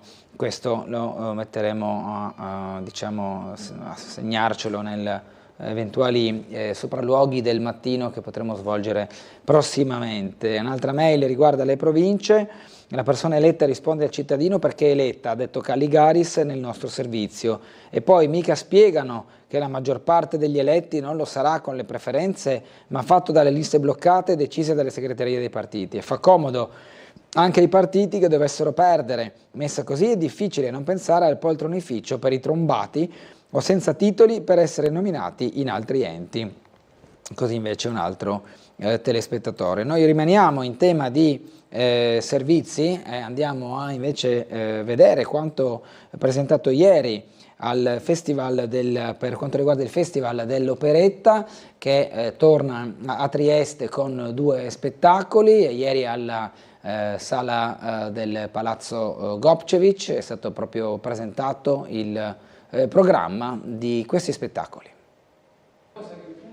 Torna a Trieste il Festival dell'Operetta, giunto alla sua 4ª edizione, presentato questa mattina nella sala Bobby Balzen di Palazzo Gopčević. La rassegna nata dalla collaborazione tra Comune di Trieste, Associazione Internazionale dell'Operetta Friuli Venezia Giulia, Fondazione Teatro Lirico Giuseppe Verdi e Teatro Stabile del Friuli Venezia Giulia, propone per l'estate 2026 2 grandi produzioni che riportano al centro una tradizione storicamente legata alla città. Il primo appuntamento sarà con Ballo al Savoy, in programma il 19 e 20 giugno al Politeama Rossetti. L'operetta di Paul Abraham, tra le più innovative del repertorio del Novecento per l'introduzione di ritmi come foxtrot, tango e passo doble, racconta una brillante vicenda sentimentale fatta di equivoci, tradimenti e colpi di scena. Il secondo titolo sarà La Bajadera di Emmerich Kalman, in scena al Teatro Verdi il 9, 11 e 12 luglio. Ambientata tra Parigi e l'India, l'opera intreccia romanticismo, comicità ed esotismo in una storia d'amore che conquistò il pubblico europeo fin dal debutto viennese del 1921. Entrambi gli spettacoli sono affidati all'adattamento e alla regia di Andrea Binetti. Accanto alle produzioni principali, il cartellone comprenderà anche concerti di operette e musical inseriti nel programma di Trieste Estate tra Piazza Verdi e il giardino del Museo Sartorio. Il festival punta così a valorizzare il patrimonio artistico locale, affiancando interpreti del territorio ed artisti internazionali e rinnovando una tradizione che per decenni ha fatto di Trieste una delle capitali italiane dell'operetta. L'operetta ha bisogno di scenografie importanti, più belle sono le scenografie e meglio riesce l'operetta. Gli attori li abbiamo in casa perché sono i classici protagonisti a partire dal grande Andrea Binetti, per cui ci manca ancora un anno alla fine del mandato e credo che nel 27 tenteremo veramente di dare un maggiore contributo e maggiore disponibilità a quella che è comunque una realtà iconica per tutto quello che è stato in passato e anche per il prossimo futuro. Così ieri al Festival dell'Operetta la presentazione degli spettacoli. Siamo in compagnia di Diego Moretti, consigliere regionale, capogruppo in Consiglio regionale del Partito Democratico. Ben trovato Moretti, buongiorno. Grazie, buongiorno a voi, buongiorno ai telespettatori. Abbiamo mandato in onda poco fa il servizio relativo alle province. Ieri abbiamo sentito un po' l'opinione di voi consiglieri che eravate chiamati in commissione. Prima avete ascoltato l'assessore Roberti che ha presentato il disegno di legge proprio del ritorno delle province, poi le audizioni con vari soggetti che saranno coinvolti a diverso titolo in questo ripristino dell'ente di secondo livello. Maggioranza e opposizione che hanno espresso le loro opinioni. Mi viene da capire, Moretti, mi dica lei poi insomma in maniera più completa, i nodi principali sono le competenze. Ho sentito anche passaggi ieri in Consiglio, in Commissione, per quanto riguarda il personale che verrà ovviamente spostato dalle regioni o dai comuni per le province, ma anche sul fatto che siano province elettive. Già una mail prima aveva richiamato anche al fatto che sì, ci sono le elezioni, ma saranno listini bloccati, quindi un meccanismo che non segue proprio una prassi consolidata, quella dell'elezione diretta, come fu in passato. Guardi, il discorso è complesso, articolato. A metà mese ci sarà il passaggio in commissione, quindi l'esame credo attorno al 22 se non sbaglio. E poi a fine mese il provvedimento andrà in aula. Guardi, il giudizio che diamo su questo ripristino delle province non è un giudizio positivo, secondo noi è uno sbaglio, anche come poi le province vengono proposte, ma insomma, senza entrare nel merito specifico della questione. Voglio ricordare che quando il Consiglio regionale nel 2014 all'unanimità, quindi tutte le forze politiche, anche quelle che oggi la vogliono riproporre, hanno cambiato idea. Si decise di abrogare le province perché si riteneva, e noi continuiamo a ritenerlo, che in una regione di 1.200.000 abitanti, poco meno, e 215 comuni fosse sufficiente, anzi andava sviluppato un sistema di organizzazione degli enti locali basato su regione e comuni. Enti di area vasta sono necessari, perché è chiaro che i comuni non possono gestire determinati servizi, ma o lo può fare la regione attraverso l'EDR, come è stato in questi anni, e devo dire che noi che avevamo votato contro l'istituzione dell'EDR, una volta abrogate le UTI, devo dire che l'EDR con il personale adeguato, insomma, hanno funzionato. Allora, perché per determinate funzioni, viabilità, scuole superiori, in qualche caso anche stazione appaltante, perché fare un ente elettivo nel momento in cui tu hai degli enti che funzionano, che sono sotto il coordinamento generale della regione e di conseguenza possono bastare quelle. Allora la nostra critica rispetto a questo è che queste province rischiano di essere enti inutili. Se poi vicino ci mettiamo le pochissime funzioni, perché oramai quelle che oggi sono previste in questo disegno di legge sono quelle legate all'attuale funzionamento degli enti di decentramento regionale, e poi ci mettiamo vicino un'ipotesi di legge elettorale che prevede il listino bloccato e i collegi uninominali secchi, francamente le perplessità aumentano. Poi su quest'ultimo aspetto l'assessore Roberti ha detto che la legge elettorale è solo un'ipotesi, tutto da vedere, ma già questo, peraltro arricchito dal fatto che dentro la stessa maggioranza Luca e Alessandro Ciriani, che è stato presidente della provincia di Pordenone, ha inteso dire che quelle province così come vengono proposte non servono, ci fa dire che si tratta di un ripristino sbagliato, sulle quali peraltro la prossima settimana avremo anche un prologo in Consiglio regionale, perché abbiamo chiesto diciamo, la calendarizzazione, quindi è stata calendarizzata una mozione che tratterà di un referendum consultivo. Quindi chiederete... Esatto, noi chiederemo un atto politico al Consiglio regionale di indirizzo nella quale la Giunta si faccia promotrice di un referendum consultivo per capire se i cittadini del Friuli Venezia Giulia vogliono o meno le province. È nella possibilità che la legge assegna al Consiglio regionale, vedremo che risposta ci sarà. Probabilmente non passerà questa mozione, perché il referendum invece è obbligatorio nel caso in cui i confini, ad esempio, venivano cambiati. Però anche lì, se il ripristino delle province deve essere fatto, perché non pensare a diverse articolazioni? I confini delle province perché devono rimanere gli stessi, che erano quelli di prima? Perché non pensare a funzioni molto più ampie? Perché non pensare a come la regione si può spogliare di diverse funzioni? Io mi rendo conto che non sono questioni facili, però pensare di ripristinare le province e dare inizialmente 2 funzioni più una mezza, perché i comuni sotto i 3.000 abitanti andrebbero in qualche maniera sostenuti da queste nuove province. A cosa servono 24 consiglieri provinciali e il presidente e 3 assessori? Insomma, credo davvero inutile. No, a me non piace parlare di poltronificio, ma di fronte a questa ipotesi di rivivescenza, diciamo così, delle province, francamente mi chiedo a cosa servono. Allora, le faccio risentire il servizio che abbiamo realizzato ieri con le voci di Francesco Russo, Antonio Calligaris, Furio Onsel e Marcus Maurmeier.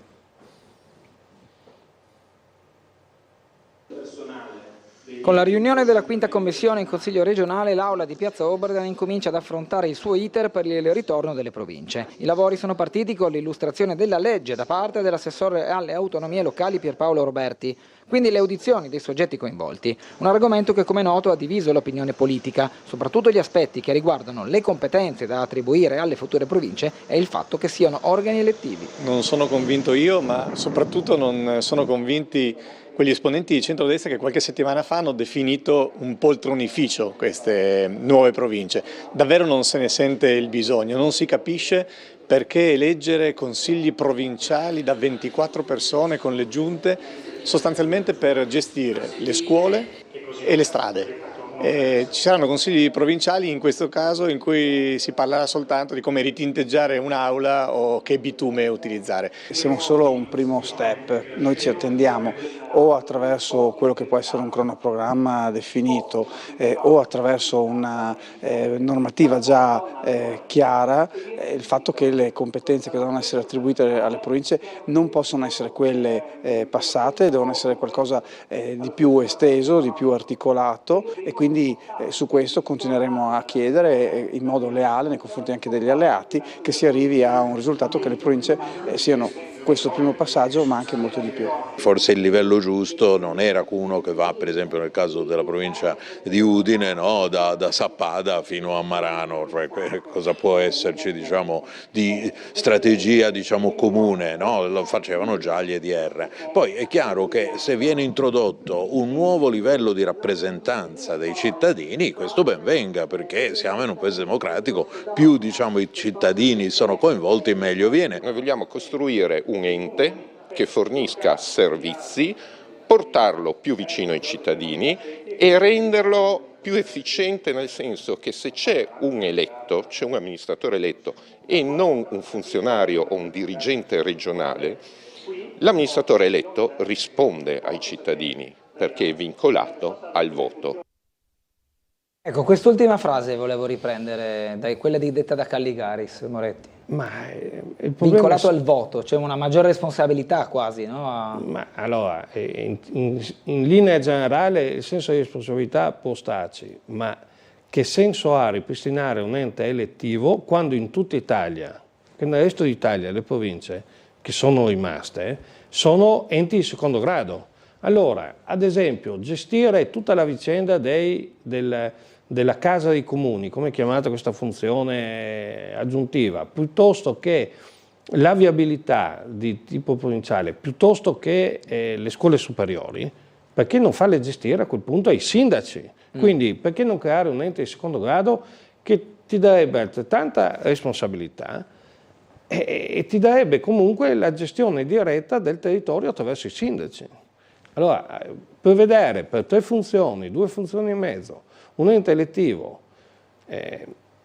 trovo veramente uno spreco, ma proprio uno spreco concettuale, come posso dire, di concetto, di principio. Lo trovo del tutto sbagliato, del tutto ingiustificato. Per quello le perplessità per noi sono queste, perché se chiediamo ai cittadini della nostra regione o alle imprese della nostra regione se hanno sentito la mancanza delle province, ti diranno di no. Allora, il referendum consultivo serve anche a capire se nella opinione pubblica regionale c'è questa consapevolezza e questa necessità di avere delle province. Abbiamo visto le ATER che sono state ripristinate con i consigli di amministrazione, con i presidenti. Allora, i presidenti sono una cosa, i consigli di amministrazione di fatto sono stati una delusione da questo punto di vista, perché di fatto non servono a nulla. Non servono a nulla se non per fare le piccole cose, le piccole situazioni, risolvere alcune problematiche, ma francamente io parlo dell'esperienza dell'Isontino, che ci sia un consiglio di amministrazione nelle ATE è del tutto inutile.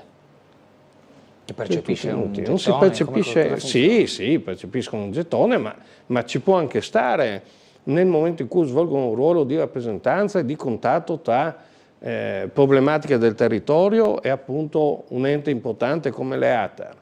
Ma averle così di fatto non servono a nulla. Questo referendum consultivo, che requisiti dovrebbe avere per poter passare?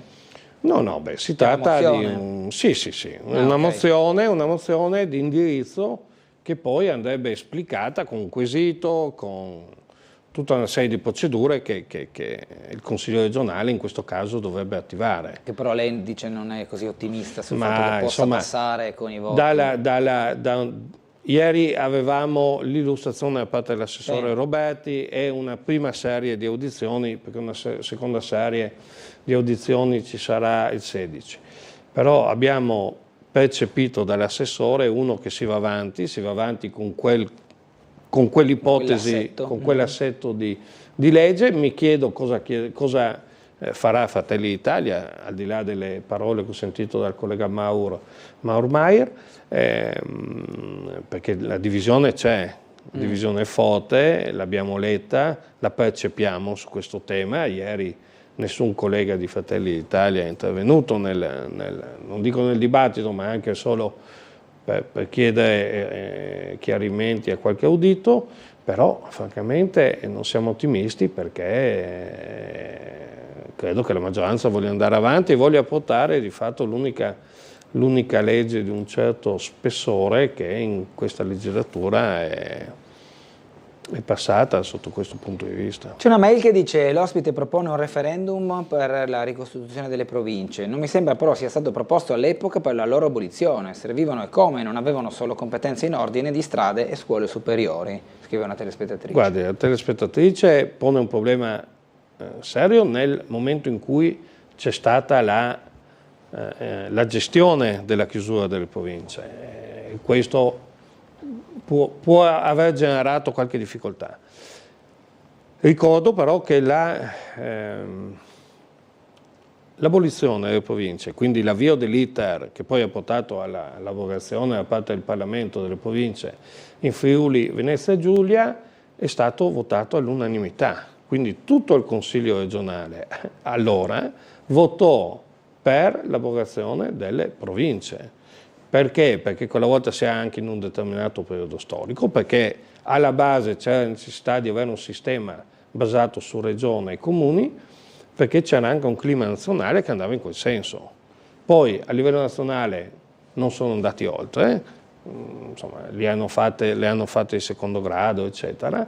Il Friuli Venezia Giulia è l'unica regione che le ha abrogate, ma ripeto, se andiamo a chiedere alle persone, forse la gestione della viabilità, la gestione delle scuole, la gestione dell'ambiente, che è una competenza della provincia, piuttosto che una parte dello sport, piuttosto che una parte della cultura, la regione o in qualche caso le DR, io credo l'abbiano fatte bene. Altra mail dice: concordo in pieno con il vostro ospite, prima di tutto l'unanimità con la quale erano state sciolte e ora rinnegano. Secondo, bastano le EDR per le scarse competenze. Andrei avanti con soldi buttati nostri, fare indagine seria fra i cittadini se le vogliono. Cordiali saluti e complimenti al vostro ospite, giustamente pacato. Così scrive un'altra. No, io ringrazio insomma, il telespettatore che ha scritto la mail, però sì, voglio ribadire la difficoltà ad affrontare un tema di cui credo non ci sia bisogno, ecco, pur capendo tutte le necessità. Era un punto del programma elettorale del centrodestra in questi anni, che però nella scorsa legislatura è arrivato proprio all'ultimo nell'approvare la legge regionale, per cui francamente non se ne sente il bisogno. Ecco. Un'altra mail dice: si è costituito nella regione Friuli Venezia Giulia il comitato promotore per la costituzione di due realtà politiche amministrative denominate Trieste e Friuli, due province autonome. Lunedì 8 giugno i promotori si recheranno nella sede regionale di Piazza Oberdan di Trieste per vidimare i moduli per la raccolta delle 5.000 firme come previsto dalla legge regionale vigente. Sono poi parte di questo comitato promotore l'avvocato Campanotto da Rivignano Teor, architetto Stefano Colussi da Cervignano, Giorgio Marchesic da Trieste, Franco Zotti da Gorizia, Lucio Vincenzo Tonelli da Sequals, Barbara Moratti da Rivignano, poi Fausto Brunello da Pasian di Prato, insomma poi ci sono tanti altri nomi che vanno avanti nel comitato.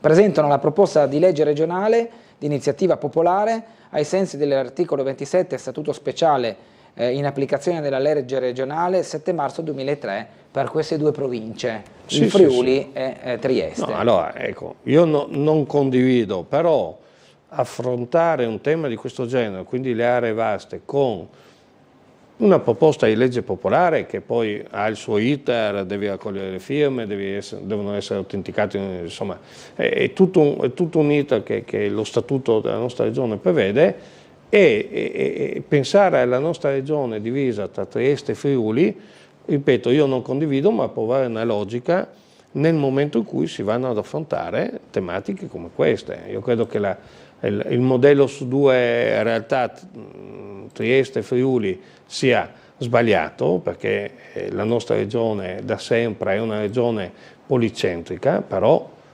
questa iniziativa permetterà di avere ulteriore voglio dire, dibattito, stimolo sì. su un tema che, a mio modo di vedere, oggi rappresenta un'occasione persa nel momento in cui la Giunta non ha il sufficiente coraggio per affrontare, pur capendo le difficoltà, nuovi confini, nuove competenze o maggiori competenze, oppure insomma una diversa organizzazione della regione, che credo sia un tema che da sempre anche chi è venuto prima di noi ha cercato di affrontare. Prima della pubblicità volevo farle vedere questo articolo del Piccolo, fondi del premio Lucchetta, il TAR, graduatoria da rifare. Ha accolto il ricorso della fondazione che era stata esclusa dal bando cultura. Non so se si ricorda quello sfogo del presidente Federica contro la Albanese per aver poi insomma, fatto le sue dichiarazioni sul tema di Gaza e di Israele. C'è stata la revisione da parte del TAR che ha praticamente imposto alla regione di dover rifare le graduatorie, in questo caso dopo il ricorso della fondazione Lucchetta. Sì, ricordo bene. Adesso tutto si può fare, però io credo che una realtà come il premio Lucchetta è una realtà che la può pensare come vuole, nel senso che quando si sta nell'alveo della nostra Costituzione e si fanno iniziative che sono pienamente coerenti con la libertà di pensiero, io credo che al di là dello sfogo che a suo tempo il Presidente fece, che poi casualmente portò all'esclusione del premio Lucchetta, che in questi anni è sempre stato un premio finanziato dalla regione, chiunque governasse, e che poi ha portato al ricorso appunto da parte della fondazione, io credo che rappresenti da un lato, poi andrebbe letta la motivazione del TAR, ma insomma così da una prima lettura rappresenta da un lato un ritorno alla giustizia rispetto a questo e al fatto che comunque evidentemente anche il TAR ha ravvisato nella definizione della graduatoria qualche irregolarità, e quindi io credo che la questione va accettata. Per fortuna il TAR nella seduta precedente aveva comunque aveva ordinato alla Regione di procedere comunque a procedere ad un acconto dei finanziamenti per quelle realtà che in qualche maniera potevano essere bloccate dal ricorso della Fondazione Lucchetta, ma questo non pregiudica che adesso la Fondazione Lucchetta possa entrare nelle realtà finanziate e quindi in qualche maniera ripristinare anche una corretta scelta, in questo caso da parte della Regione, che è un peccato arrivi però dopo una sentenza del TAR. Una sentenza, certo. Andiamo in pubblicità, come abbiamo anticipato, breve interruzione, ci rivedremo tra poco.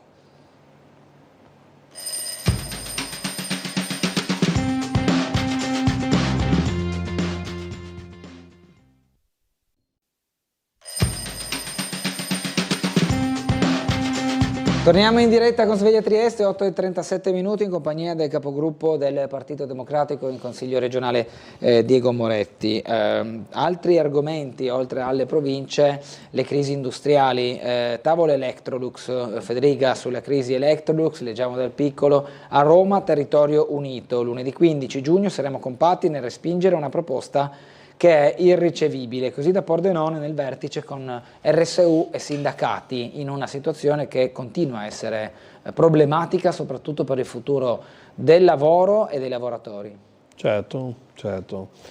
Su questo mi piace ricordare l'unità che il territorio, che la politica regionale ha su questo tema, come su Statec, che è un'altra crisi preoccupante aperta, insomma, che dovrebbe farci riflettere tutti sul rischio che questo Paese e anche questa regione, ahimè, corre quando ci sono crisi industriali del genere, perché sull'importanza che la politica industriale ha in una regione, in un paese, per la questione sociale, per la questione economica, per la questione dello sviluppo, sì,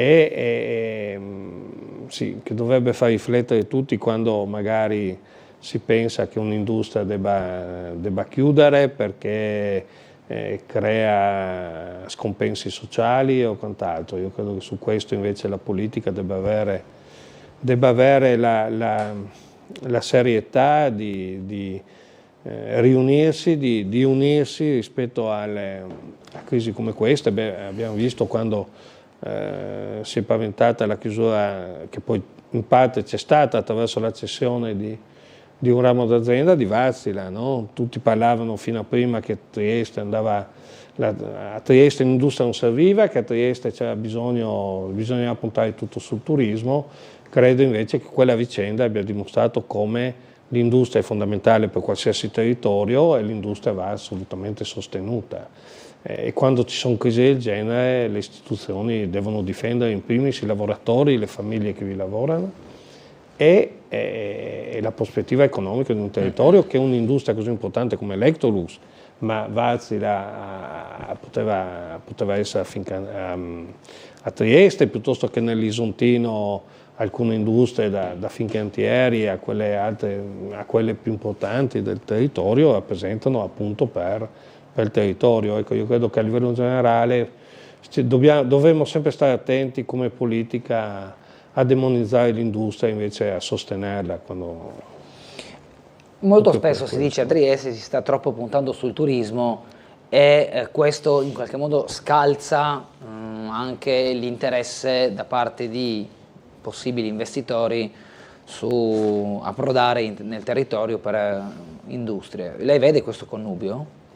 Ma guardi, industria e turismo possono andare d'accordo, anche perché l'industria c'è poco da fare, rappresenta il traino del prodotto interno lordo, quindi pensare che il turismo, salvo che non siamo delle località tipicamente, è chiaro che un'industria non può insediarsi a Grado o a Lignano, certo. Questo va da sé, quindi è chiaro che quelle realtà devono puntare sul turismo. Se parliamo di sistema regione, nel sistema regione del Friuli Venezia Giulia ci sta anche una presenza forte dell'industria, una presenza anche importante del turismo. Trieste è una città turistica che in questi anni questi decenni ha avuto uno sviluppo importante. C'è chi parla di overtourism e vive con difficoltà l'eccessiva presenza di turisti, anche perché poi c'è vicino a Latere un problema serio di tipo abitativo, perché questa esplosione degli affitti brevi non aiuta le famiglie, le giovani coppie a trovare una casa a prezzi ad un affitto decente, ed è un tema vero che insomma stiamo cercando di affrontare non senza difficoltà, perché il contesto non aiuta, però non c'è dubbio che il turismo sia una parte importante, che però non può pensare di sostituire il settore industriale. Le leggo una mail: la citazione dei consigli di amministrazione delle ATER fatta da Moretti è indicativa ed opportuna. Io sono proprietario di un appartamento di un condominio ATER a Gradisca, esternalizzazione delle manutenzioni che spesso vedono il ribasso dei costi come voce decisiva, attesa anche di anni senza che si intervenga per lavori manutentivi con conseguente deprezzamento netti del valore degli immobili. Quindi mi dico, che senso ha un consiglio di amministrazione? Così scrive Andrea da Gradisca di Sonzo.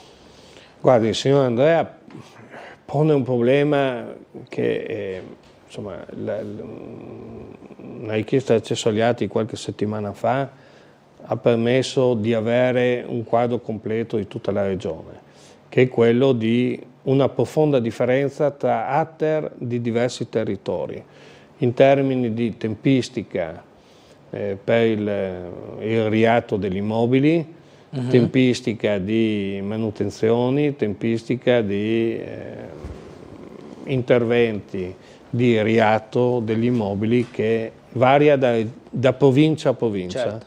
l'ATER di Pordenone ad esempio è molto veloce nel riatto degli immobili, Trieste e Gorizia che hanno situazioni molto diverse perché hanno un patrimonio immobiliare per ragioni storiche in primis molto significativo rispetto alla popolazione, hanno tempi più lunghi e questo è un problema. Quello che ha detto il signor Andrea credo sia vero, io non entro nel merito perché non conosco nel dettaglio gli appalti che sicuramente sono fatti secondo i crismi di legge, che però scontano tempi lunghi e costi che oggettivamente vanno in qualche maniera insomma, di cui va tenuto conto. Tra l'altro ci sono situazioni anche sui territori complesse, per cui io credo che avere un ente che si occupa di edilizia residenziale pubblica efficiente è importante. Non più tardi di qualche giorno fa, proprio in commissione, a fronte dell'esame del disegno di legge 80 sulle politiche abitative che andrà la prossima settimana in Consiglio regionale, insomma, mi sono permesso di rafforzare un'affermazione che l'assessore Amirante aveva fatto qualche mese fa, dicendo che alle ATER è giusto dare soldi, ma è importante, altrettanto importante, che le ATER li spendano quei soldi. Quindi prima di dare altri finanziamenti per altri interventi, il sistema ATER deve impiegare i soldi tanti soldi che la Regione ha dato in questi anni. Quindi io credo che per la fame e per la necessità che c'è di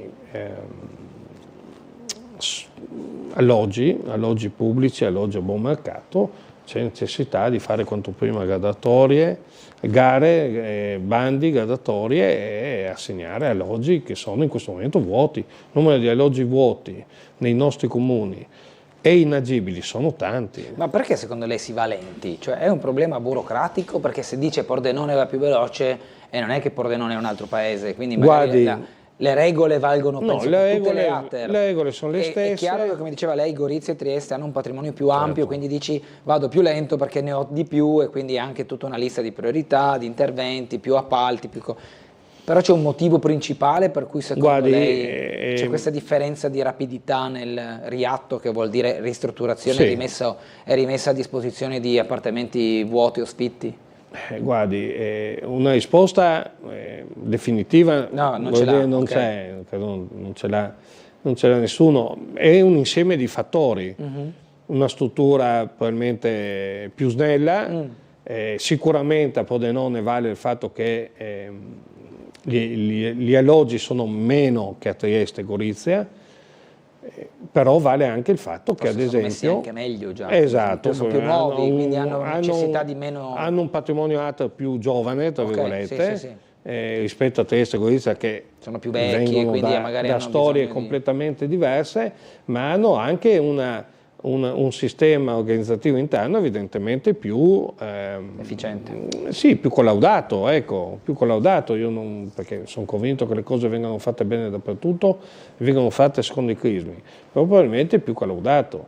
E poi c'è un tema sulla quale insomma mi pare che l'assessore tornerà indietro dopo anni nei quali dicevamo che le cose non potevano continuare così.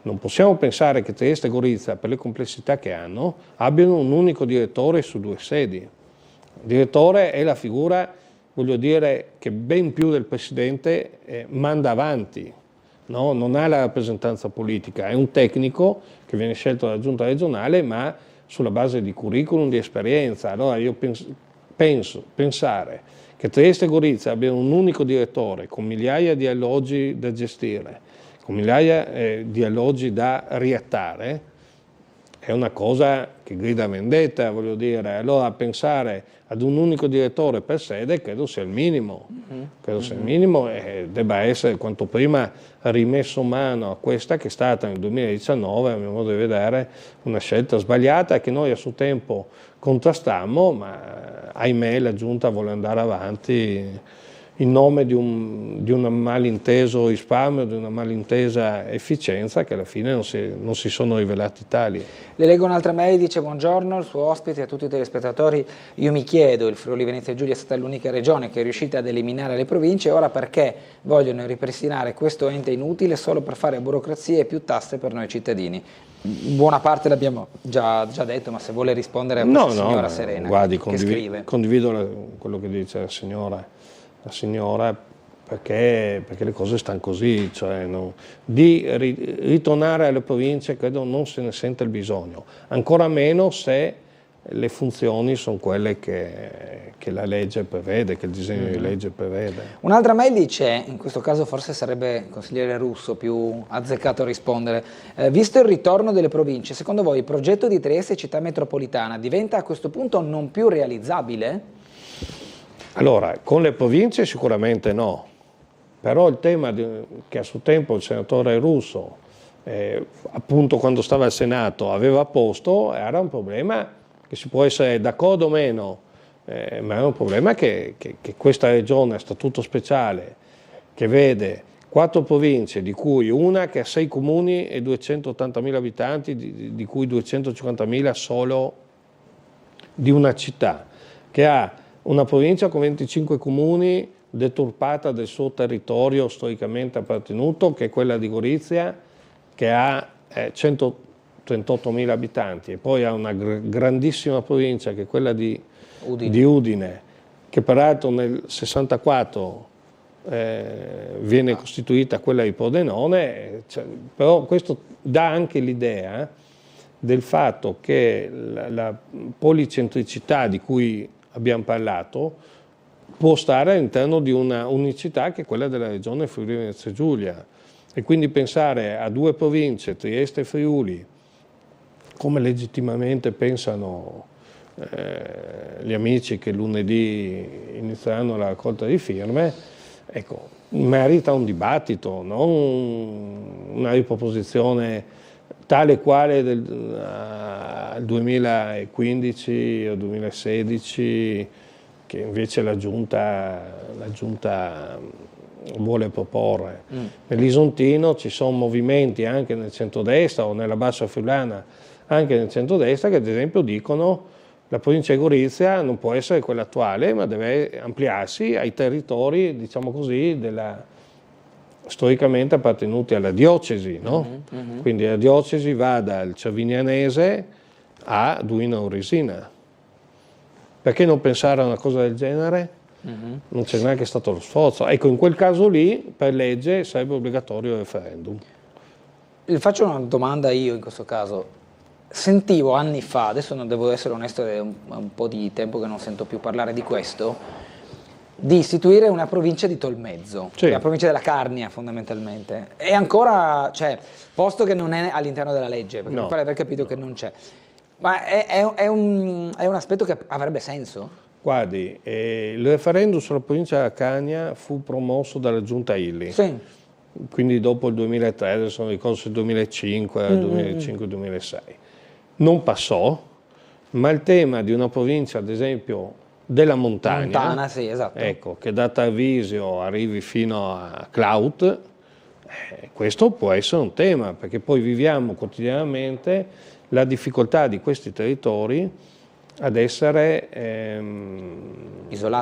isolati, a rischio fortissimo, in qualche caso non solo a rischio, spopolamento sì. Perché mancano servizi, perché non ci sono attività che permettono ai giovani di rimanere, perché la popolazione invecchia e quindi ci sono tanti immobili che sono vuoti perché magari gli eredi non li usano, ci si sposta verso i centri più grossi, penso a Magnago piuttosto che a Pordenone, piuttosto che a Tolmezzo, piuttosto che a Udine, e quindi è chiaro che il tema della montagna, ad esempio, con una provincia che venisse costituita a sé, potrebbe essere un ragionamento. È troppo tardi ormai in questo certo, giro. ormai siamo tardi e sicuramente quel referendum oggi non avrebbe lo stesso entusiasmo che ebbe allora, anche se poi non andò bene. Per dire, Onsel nell'intervista aveva detto accorpare Tarvisio e Lignano, che sono montagna e il mare, oppure una provincia che va da A, mettendo assieme competenze, diciamo esigenze più che competenze, Sì. che sono molto diverse, forse non è proprio il caso. Visto che adesso c'è la possibilità, diciamo, di resettare, cioè di rivedere l'assetto, no? È una valutazione. L'associazione Terza Ricostruzione, presieduta dal professor Sandro Fabbro, pensa a 4 province e 4 città autonome. È una valutazione, voglio dire, pensa alle città più grosse, Monfalcone, Sacile, più vicino al Veneto, cioè è una valutazione che io credo dobbiamo fare in questa fase. Allora, al di là della fretta legittima che la Giunta ha di portare a casa il provvedimento, che comprendo anche se non condivido, c'è però l'esigenza che il ripristino delle province debba rappresentare un'occasione di dibattito di tutta la società regionale, questo è un tema. Ripeto, credo che le province siano, così come le proposte, siano del tutto inutili, non servano. E quindi quello della Giunta è uno sbaglio. Però capisco che questo tema può rappresentare, anche per la specialità della nostra regione, una grande occasione di dibattito nella società. Le leggo un'altra mail che ci porta a un diverso argomento. Bravissimi a spostare l'attenzione su altri argomenti i nostri politici. Ieri una triestina ha deciso di terminare il proprio calvario e da noi i politici non regolano la materia del fine vita come dovrebbero fare dopo la decisione della Corte Costituzionale, e le scuse per rimandare o dichiararsi non competenti sono la misura esatta della qualità della classe politica più scarsa di sempre, secondo chi ci scrive da casa. Io condivido la valutazione del signore, anche nel giudizio sulla non volontà di affrontare il problema che la politica dovrebbe fare. Poi la Corte Costituzionale ha detto il tema è nazionale, però le regioni possono determinare le procedure. Allora, attraverso le aziende sanitarie. Noi abbiamo presentato come centro-sinistra in più occasioni sia atti di indirizzo, mozioni, che anche una proposta di legge nazionale che sono state però bocciate. Però è vero che il Parlamento, a cui la Corte Costituzionale si è rivolta in più occasioni per dire dovete fare una legge che regoli il cosiddetto fine vita, anche se mi rendo conto essere un tema delicato, certo, deve affrontarlo. Cioè, la politica non può far finta nazionale, la politica nazionale non può far finta di non affrontare un tema che anche a Trieste, no? Qualche mese fa abbiamo avuto il caso della signora Martina, mi pare, Martina, ecco, sì, non dico nell'indifferenza, ma insomma nella totale disinteresse della politica nazionale, che dovrebbe decidersi a fare una legge in questo senso. Anche l'assessore Riccardi, leggiamo oggi dal Piccolo, dice ora serve una legge nazionale. Regione, il titolare della salute ribadisce nessuna pressione sui professionisti. Questo ho voluto chiarire in maniera inequivocabile, che non ci sia stata una mano politica su quelle che sono poi le decisioni dell'azienda sanitaria. Guardi, io su questo non credo, ecco, che ci sia stata una pressione. Se ci fosse sarebbe molto grave, ma credo alle parole dell'assessore. Però l'assessore ha anche la responsabilità politica non solo di dire che il Parlamento deve fare la legge, su questo lo dice la Corte Costituzionale, ma anche di non aver condiviso, qua la responsabilità politica dell'assessore, quando abbiamo proposto atti di indirizzo, quindi mozioni o proposte di legge nazionale che andavano al Parlamento e che rappresentavano uno strumento di pressione al Parlamento per fare la legge, ha inteso respingere questa nostra proposta. Quindi sì, l'assessore che non si tira indietro, ne sono convinto, si prenda questa responsabilità, ripeto, politica, che sta al suo ruolo di essere assessore regionale in questa regione. Le faccio una domanda prettamente politica, visto che mancano 3 minuti. Voci sulla fine del mandato anticipato della regione, anziché il 2028 al 2027, un po' anche per un election day che coniughi le province il prossimo anno, le politiche e i comuni come quello di Trieste e altri importanti in tutta la regione. Quanto ci crede a questa versione? Guardi, in politica tutto è possibile, quindi sì, tutto è davvero Tutto può possibile, accadere. quindi poi sai, l'elezione diretta del Presidente della Regione, nel momento in cui il Presidente della Regione dovesse candidarsi o a Roma o a Trieste, come tante voci si rincorrono, lo obbligherebbe una volta eletto a dimettersi, e quindi è chiaro che questo costringerebbe il Consiglio regionale a sciogliersi e quindi a terminare anticipatamente la legislatura. Non sarebbe un bel segnale a mio modo di vedere, però sono scelte che competono al Presidente e alla coalizione che lo sostiene, quindi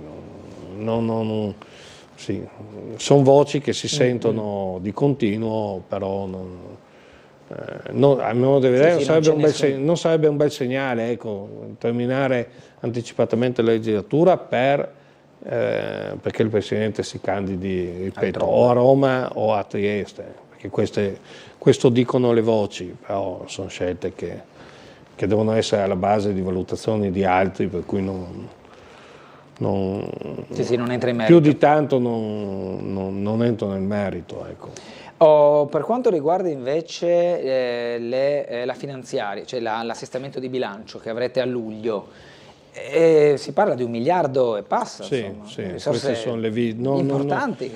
Sì, il disegno di legge sarà depositato entro fine mese, mi pare il 26.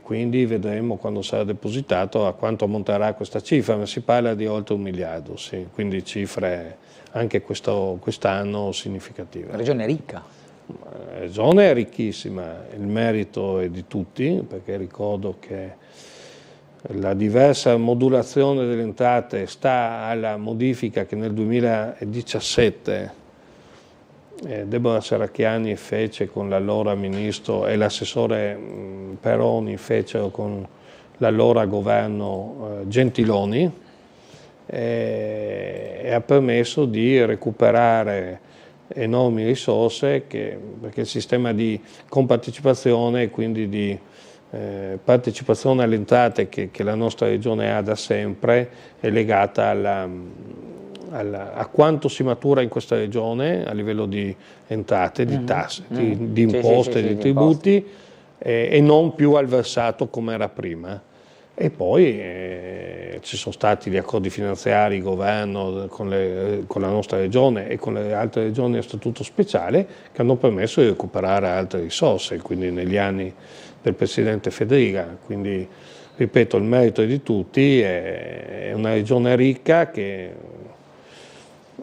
fa invidia a tante regioni, che, soprattutto ordinarie, che non hanno a disposizione tali risorse.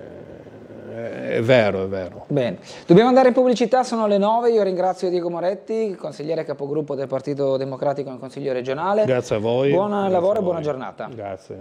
Pubblicità, tra poco ritorneremo in vostra compagnia.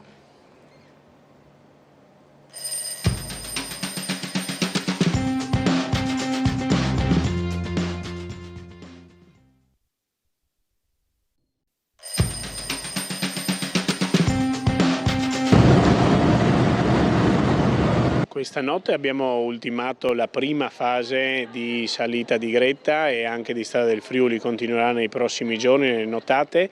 Nel giro di una settimana dovrebbe essere tutto riasfaltato.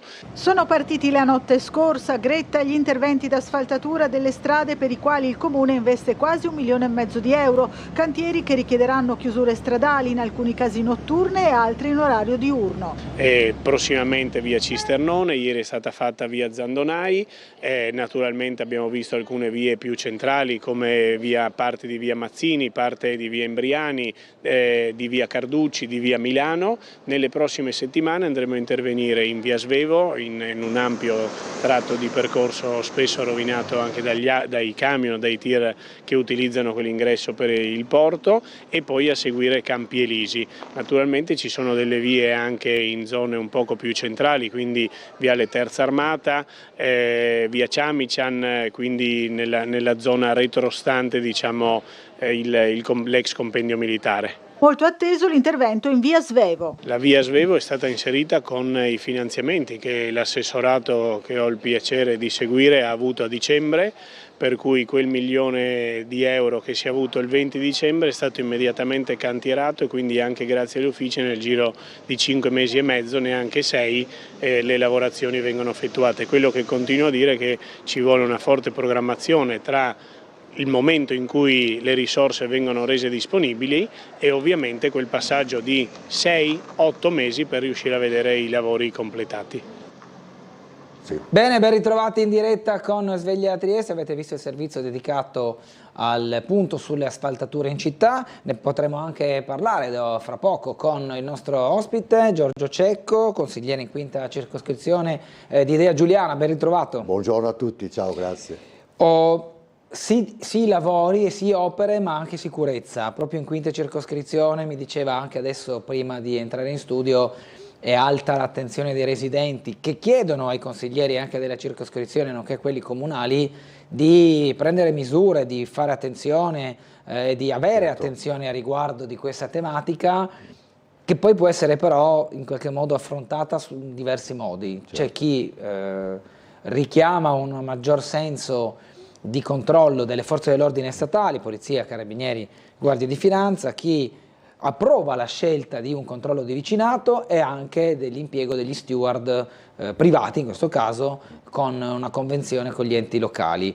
Diversi strumenti però per un'unica soluzione, quella di vivere in pace la propria quotidianità. Cecco. Certo, diciamo che noi già in quinta circoscrizione abbiamo fatto più volte delle audizioni, sia con l'assessore De Gavardo, che è sempre resa molto disponibile, devo dire la verità, col comandante Milocchi lo stesso, abbiamo avuto poi anche già da tempo degli incontri col questore, con altre rappresentanti delle forze dell'ordine, perché effettivamente la richiesta dei residenti nei nostri rioni è forte da questo punto di vista della sicurezza, anche perché ricordo la quinta circoscrizione prende delle piazze ad alto rischio, tra l'altro proprio un ultimo intervento che ha fatto anche Tele4, che ho riportato qualche osservazione, è su Piazza Perugino, ma poi c'è Piazza Garibaldi, c'è Largo Barriera, c'è alcune aree di San Giacomo, quindi ci sono delle zone che sono sicuramente molto attenzionate dalle forze dell'ordine,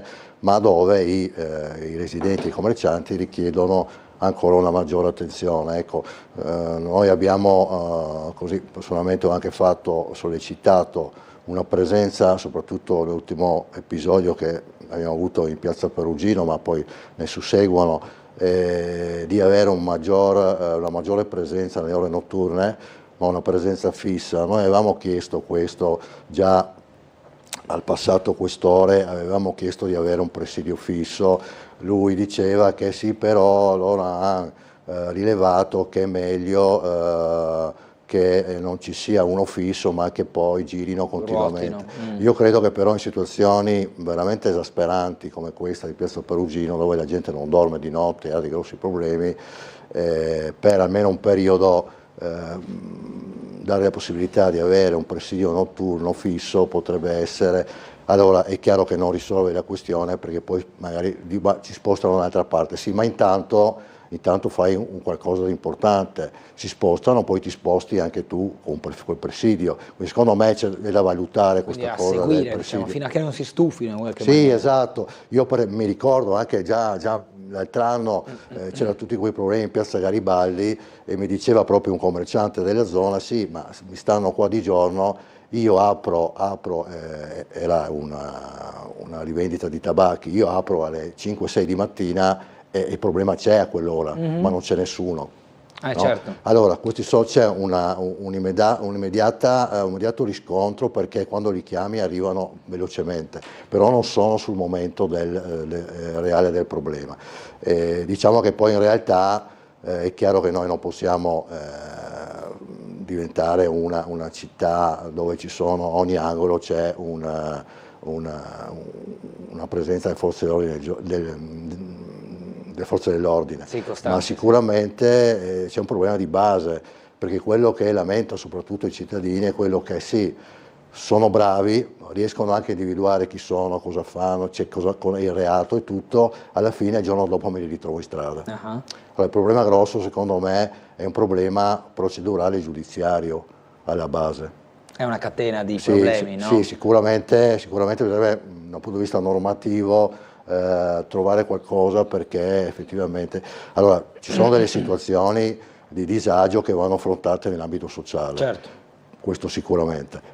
Però ci sono delle situazioni invece che devono essere affrontate da un altro punto di vista, perché ovviamente la gente è esasperata, perché io ho delle situazioni di persone che mi dicono: guarda, io lavoro nei cantieri, vado via alle 6:30, 7 di mattina, mia moglie va a portare i figli a scuola presto, ma io la notte non dormo, i miei figli, mia moglie neanche, perché effettivamente è un problema sociale importantissimo, quindi che va affrontato.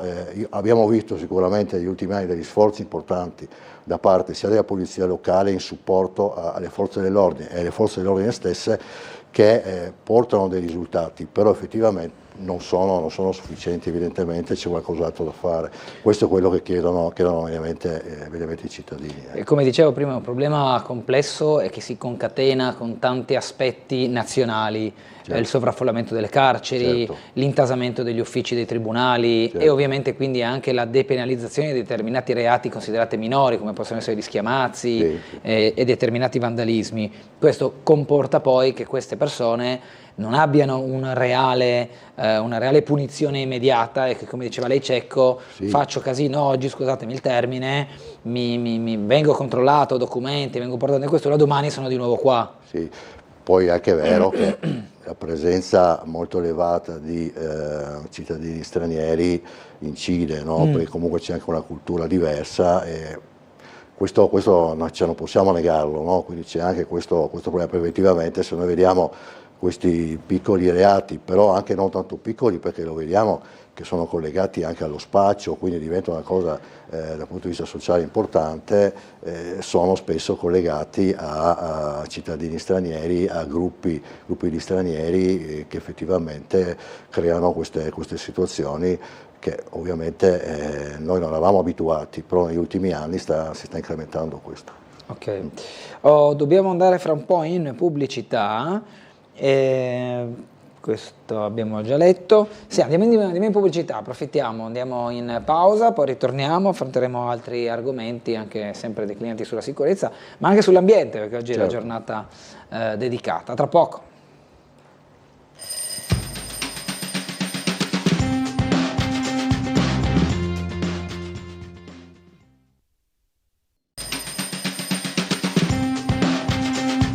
Ritorniamo in diretta con Sveglia Trieste in compagnia di Giorgio Cecco, che l'abbiamo presentato come consigliere della quinta circoscrizione del gruppo di Idea Giuliana, ma è anche coordinatore regionale di Fare Ambiente, e sì, oggi è la giornata dell'ambiente. Oggi è la giornata mondiale dell'ambiente, ci sono, devo dire la verità, ci sono diverse giornate collegate in qualche modo all'ecologia a livello nazionale e mondiale, per sensibilizzare sulle tematiche appunto dell'ecologia piuttosto che su tematiche specifiche ambientali, no? Fare Ambiente è un'associazione che opera ormai da 20 anni in ambito nazionale, e io da una quindicina d'anni coordino il movimento a livello regionale. Al di là delle tante iniziative che abbiamo fatto di sensibilizzazione, come pulizie nel caso piuttosto che dei fondali eccetera, quello che era importante è che poi noi abbiamo partecipato spesso alle riunioni che riguardano gli strumenti pianificatori dei comuni, soprattutto il comune di Trieste, che vuol dire il piano del traffico, il piano regolatore, che credo che in questo momento abbia magari anche la necessità di essere un attimino ricalibrato in alcune, soprattutto il piano del traffico, magari in alcune situazioni, quindi credo che la presenza non parlo solo di Fare Ambiente, ma delle associazioni ambientaliste in generale sul territorio, sia di collegamento tra quello che è il cittadino e l'amministrazione, in questo caso comunale, ma che può essere anche regionale eccetera. Io ho spesso partecipato anche a delle audizioni a livello regionale, proprio per individuare le tematiche e anche i bisogni dei cittadini per migliorare la qualità della vita di tutti, insomma, no? In questo momento ci sono delle questioni importanti, al di là di Trieste, dove ci sono degli interventi molto importanti che riguardano il futuro della città, vedi Porto Vecchio, Porto Vivo come lo vogliamo chiamare, ma anche interventi di risistemazione, di riqualificazione come l'area ex Fiera piuttosto che la caserma di Via Rossetti, in cui sicuramente la questione ambientale va trattata, perché si devono usare comunque tutte le procedure per avere un impatto ambientale limitato e anche perché ci sia il miglior accesso dei servizi da parte dei cittadini. Insomma, questo è, diciamo, l'obiettivo. Poi c'è la questione, secondo me, molto importante, qua andiamo in un ambito un po' più ampio, che è quella energetica.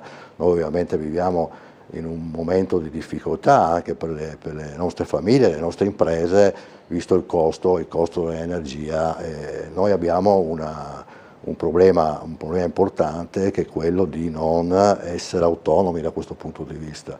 Quindi noi lo diciamo anche io personalmente da anni, che noi dobbiamo lavorare il più possibile per renderci, non dico al 100%, ma insomma più possibile autonomi dal punto di vista energetico, in modo da non subire tutte quelle che sono le variabili, le variazioni del mercato a livello mondiale, che lo vediamo. Qualsiasi cosa succeda, in questo caso la guerra, che è una cosa peggiore che poteva capitare, ma ce ne sono altre, quindi in balia del mercato.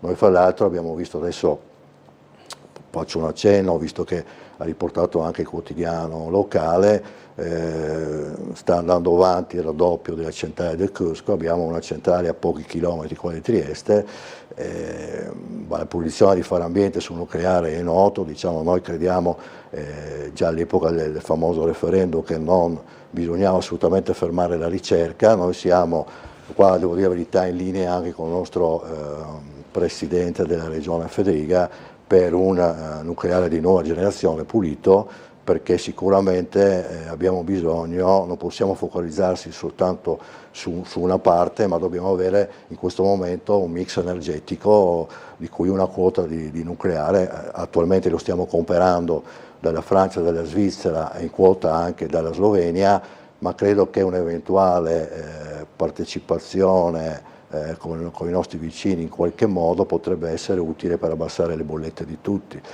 Capisco ovviamente, capiamo le perplessità da parte dell'assessore regionale competente, che è uscito anche appunto sui media, per quanto riguarda il problema sicurezza.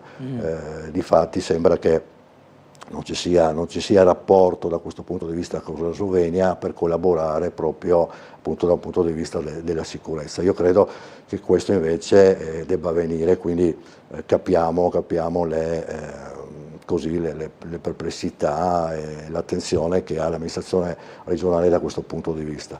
D'altro canto riteniamo che, come dicevo prima, che è importante un mix energetico, di cui una parte nucleare, ovviamente parlo di nucleare di nuova generazione, quindi senza avere le problematiche che ha il nucleare odierno. È anche vero, e qua appunto che dobbiamo fare, sono tutte situazioni che sicuramente non avranno una conclusione in tempi brevi. In tempi brevi, no? Ci sono tempi molto lunghi, qua si ragiona addirittura dopo il 2030 per riuscire ad avere, perché qua si parla di mini impianti, no? Non più, anche questo a livello nazionale, di mini impianti, non queste mega centrali, no? Quindi, il ministro Picchetto Frattini ha detto i primi impianti operativi 2034-2035. Ecco, mi confermi. La legge delega sul nucleare ha incassato il primo sì, entro l'anno, dopo il passaggio anche nella seconda Camera, potrebbero arrivare i decreti. Certo. E quindi si parla, diciamo, arrotondiamo, fra 10 anni. Sì, questo dico, quindi nel frattempo dobbiamo fare qualcosa, ovviamente. Allora, sicuramente a me piaceva il discorso della Valle dell'Idrogeno portato avanti dalla Regione, perché sicuramente può dare un aiuto. Dobbiamo continuare a lavorare molto, e questo vale a tutti i livelli, anche a noi come cittadini semplici, continuare a lavorare sul risparmio energetico, perché il risparmio energetico è importantissimo, quindi non sprecare, e sicuramente mantenere un livello di qualità dell'energia buono, continuare sul discorso delle rinnovabili, che è importante. La Regione su questo sta lavorando, perché stiamo vedendo che molte industrie stanno utilizzando i pannelli solari, perché hanno comunque dei vantaggi economici importanti. Io fra l'altro, avendo lavorato anche in ambito del Consiglio regionale, mi sono confrontato con diverse imprese che hanno utilizzato questi sistemi e contributi della Regione per utilizzare un sistema solare nei capannoni industriali, con dei risultati veramente importanti. Abbiamo una telefonata, buongiorno. Buongiorno, sono Luigi. Prego. Buongiorno. Ecco, vorrei fare una domanda al suo ospite. Sì. No? Qua parliamo di regione Florida, ricchissima. Adesso con la nuova dichiarazione a luglio si aggiunge qualche altro miliardo di risparmio ai 7 già risparmiati nell'anno precedente. Ecco, cosa vogliamo fare di questi soldi qua invece di risparmiare? No? Si parla tanto di aiutare i cittadini a destra e a sinistra, ma qua io quello che vedo è un disastro totale. O mettiamo la destra al governo o mettiamo la sinistra, il risultato è lo stesso, idem con patate. Si assicurano i loro stipendi, no, per altri 10, 20, 30 anni, e la gente va in cassa integrazione con 700 euro, no? Ecco, ma di cosa stiamo parlando? Florida di qua, Florida di là. Ma investiamo questi soldi per i cittadini, dato che dite che sono soldi vostri, soldi nostri, no? Ecco, cerchiamo di fare i fatti e meno chiacchiere, va bene? Ecco, salve. Grazie. Beh, intanto diciamo solo che non sono soldi risparmiati, perché se fossero 7 miliardi risparmiati vuol dire che il risparmio è qualcosa che arriva al netto di un ricavo e di un costo, quindi no, sono soldi stanziati. Sì, la finanziaria è regionale di 6 miliardi e qualcosa, 6 miliardi e 2 mi pare, ma vado un po' a tentoni, e adesso, anche parlavamo prima con Diego Moretti, nella manovra di assestamento estiva, quella di luglio, saranno circa 1 miliardo, 1 miliardo e 4, la faccio spiccia, ma sono 400 milioni di euro, quindi non è che, cioè, io in tasca ho 3 euro in questo momento, cioè, per farle capire, che saranno invece manovrati, o meglio redistribuiti su diversi assessorati per diverse esigenze che hanno a che fare con la sanità, il sociale, tutte le deleghe che ha la regione. Certo. Non sono risparmi, sono soldi che vengono impiegati per il funzionamento da un lato della macchina, dall'altro degli investimenti, che poi vengano spesi bene, male, nella direzione giusta, eccetera. Questo è tutto un altro paio di maniche.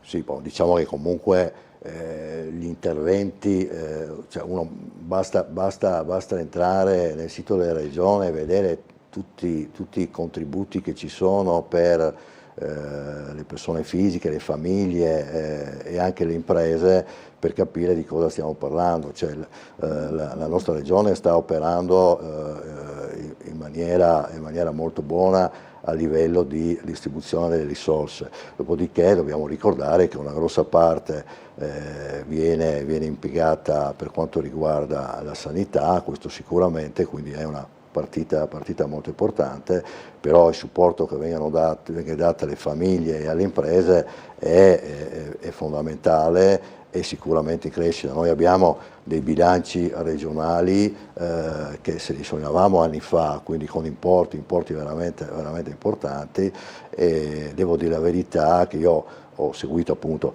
essendo stato in forza nel gruppo del Presidente Federica in Consiglio regionale, ho visto nel corso degli anni un incremento di tutte queste attività che vengono poi riportate sul territorio a beneficio di tutti i cittadini.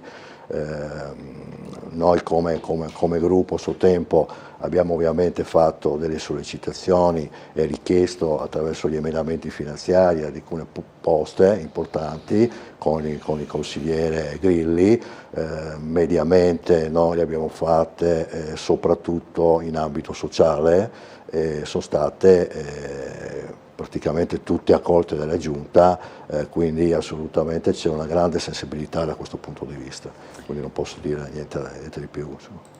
Una mail dice: ma il disagio della signora che esce a prendere il pane ogni giorno o che ha piacere di andare in teatro ogni sabato vuole sentirsi subito più tranquilla, quindi secondo me è rassicurante incontrare durante il tragitto una coppia di controllori del territorio fin da ora. Sicuramente non avrà timore se incrocerà, ma sarà più improbabile uno o più ragazzi col cappuccio della felpa tirato su, scrive Renata, quindi la sicurezza di chi va anche su presenza nel territorio. Sì, devo dire la verità, io da anni lo dico, ben prima di chi lo sta dicendo adesso, che è dell'importanza di quel cosiddetto poliziotto di quartiere, no? Poi ricordo, adesso magari c'è tutta una parte della sinistra che sta spingendo su questo, ma ricordo che il poliziotto di quartiere è stato portato avanti, scusatemi il termine, è inventato da Silvio Berlusconi, quindi non nasce sicuramente nell'ambito di una certa parte politica, ma piuttosto da un'altra. Ci sono state poi nel corso degli anni delle difficoltà, soprattutto al sud del paese, per questo tipo di figura. Credo che potrebbe essere una figura da rimpensare in qualche modo, ovviamente interforze, perché non può essere non può essere solo i carabinieri o la polizia, piuttosto la polizia locale. In questo momento comunque io parlo per quello che un po' più so per il collegamento col comune, la polizia locale sta facendo un buonissimo lavoro da questo punto di vista, anche perché hai dei reparti specifici nelle varie tipologie che possono essere, dove ci possono essere gli interventi. Sì. Comunque direi che secondo me, io non sono contrario a quello che può essere un ripristino del poliziotto di quartiere, così come, l'ho detto più volte, anche il sistema di un controllo di vicinato, che torno a ripetere, non è che si tratta semplicemente di segnalazioni, che è una cosa normata anche dal Ministero, per cui non è che nasce così. In questo momento nel regolamento della polizia locale è stato inserito di recente.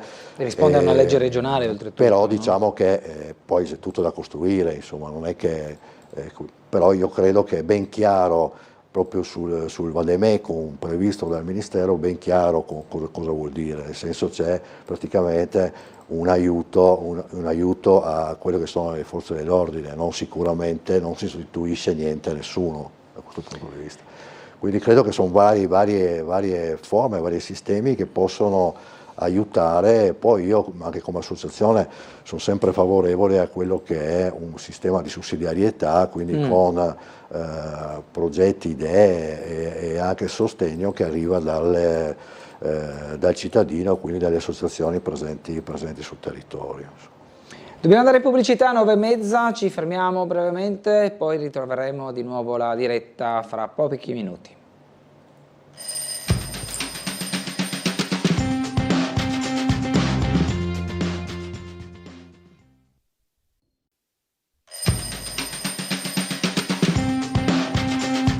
In diretta con Sveglia Trieste, 9:35 minuti, in compagnia di Giorgio Cecco, consigliere della quinta circoscrizione di Dea Giuliana.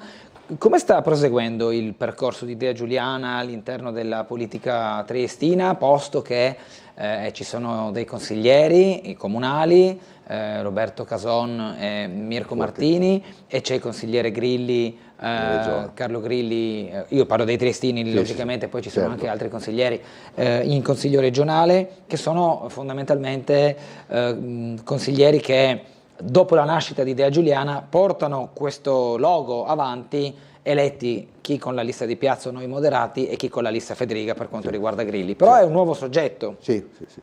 Ma noi in realtà nasciamo come associazione, no? Perché c'era proprio quest'idea da parte del presidente Federica di creare dei movimenti, delle associazioni sul territorio che potessero un po' identificarsi in quest'area politica, civica, soprattutto civica.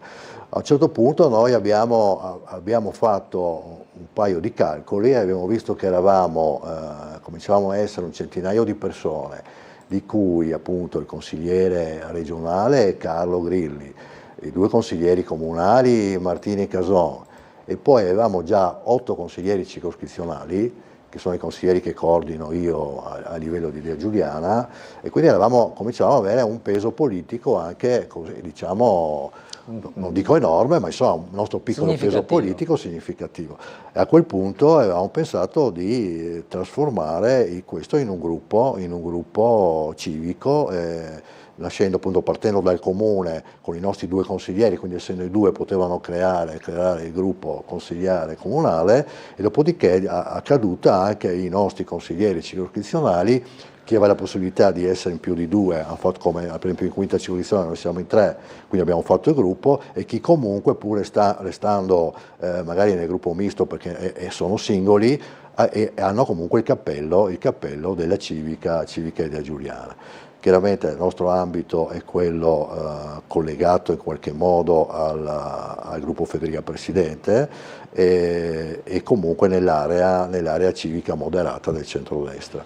Questo sono la nostra base. Dopodiché ovviamente noi come civica continuiamo a ricevere, questo devo dire è un grande orgoglio, persone che vogliono entrare, perché ovviamente in una civica non ti identifichi in un partito, quindi è un discorso un po' meno impegnativo da questo punto di vista politico, solo ripetere, pur restando nell'ambito della coalizione, e quindi magari le persone è più facile che si avvicinano. Poi devo dire un'altra cosa, che noi abbiamo una percentuale molto buona di giovani che partecipano, e che infatti adesso abbiamo iniziato tutta una serie di banchetti che continueremo adesso a livello rionale.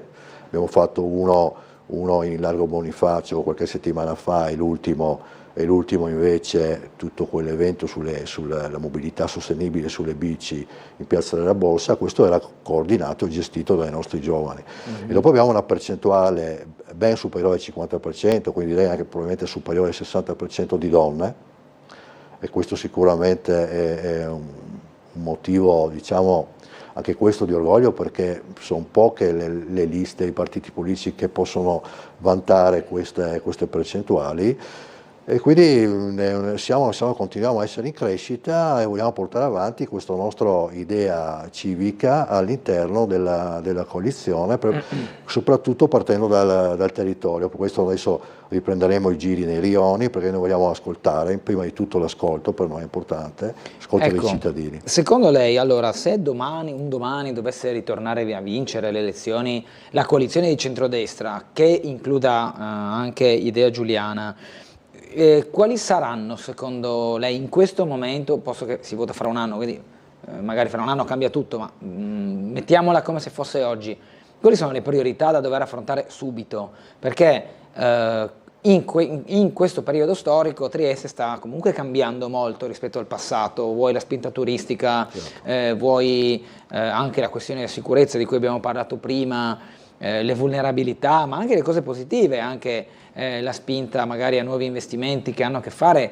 con start-up di giovani. Sappiamo come l'Urban Center e il FamLab lavorino bene a riguardo, è una città che è piena di ricercatori, viste i centri d'eccellenza che ci sono sul territorio, dove però se dovesse scegliere uno o 2, insomma dico uno per forza, elementi da dover dire qui bisogna intervenire con urgenza, quali sono? Io ne posso citarne comunque un paio. Per quanto riguarda il discorso economico, in questo momento noi abbiamo 2 volani di sviluppo importanti, che sono le attività portuali e il turismo.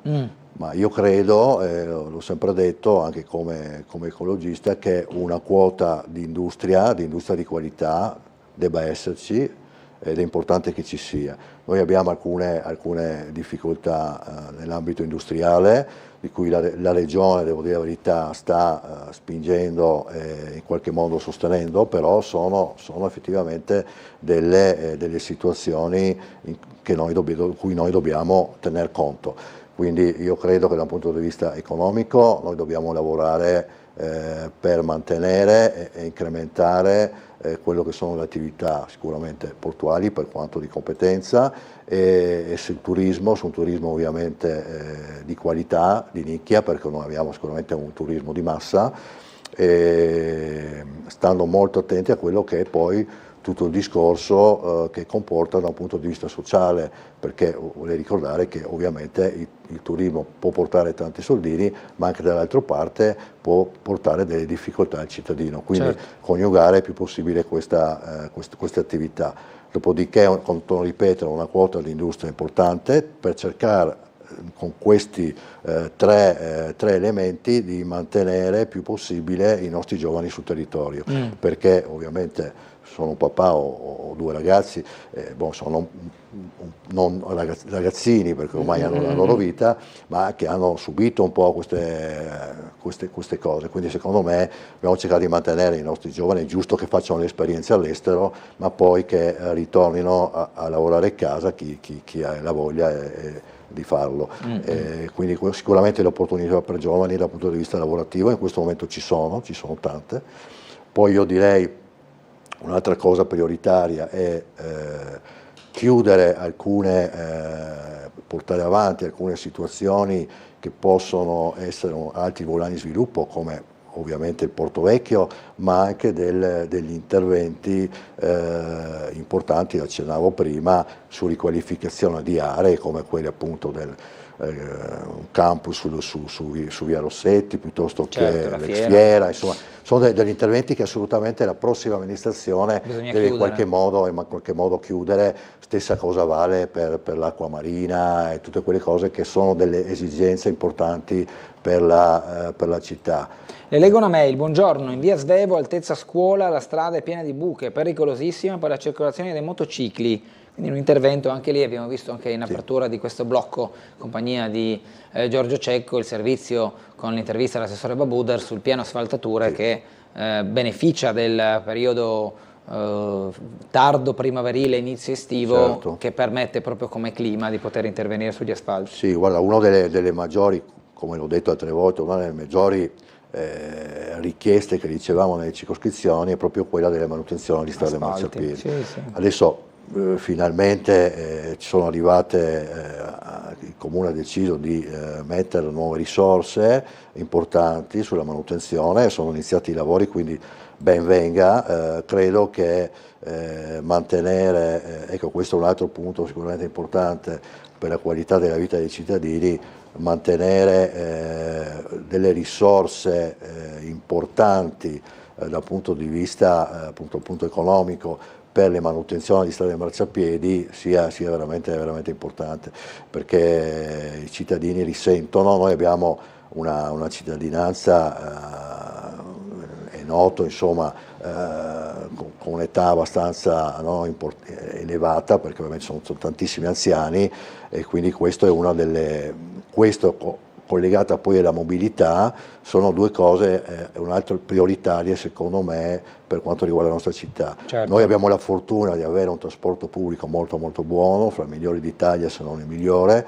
dove noi dobbiamo ancora fare alcuni interventi per poter incrementare assolutamente il trasporto pubblico, magari creare altre corsie preferenziali e poi, qua l'abbiamo già detto altre volte, ma sollecitato anche dai nostri giovani, valutare un po' il discorso anche del costo degli abbonamenti.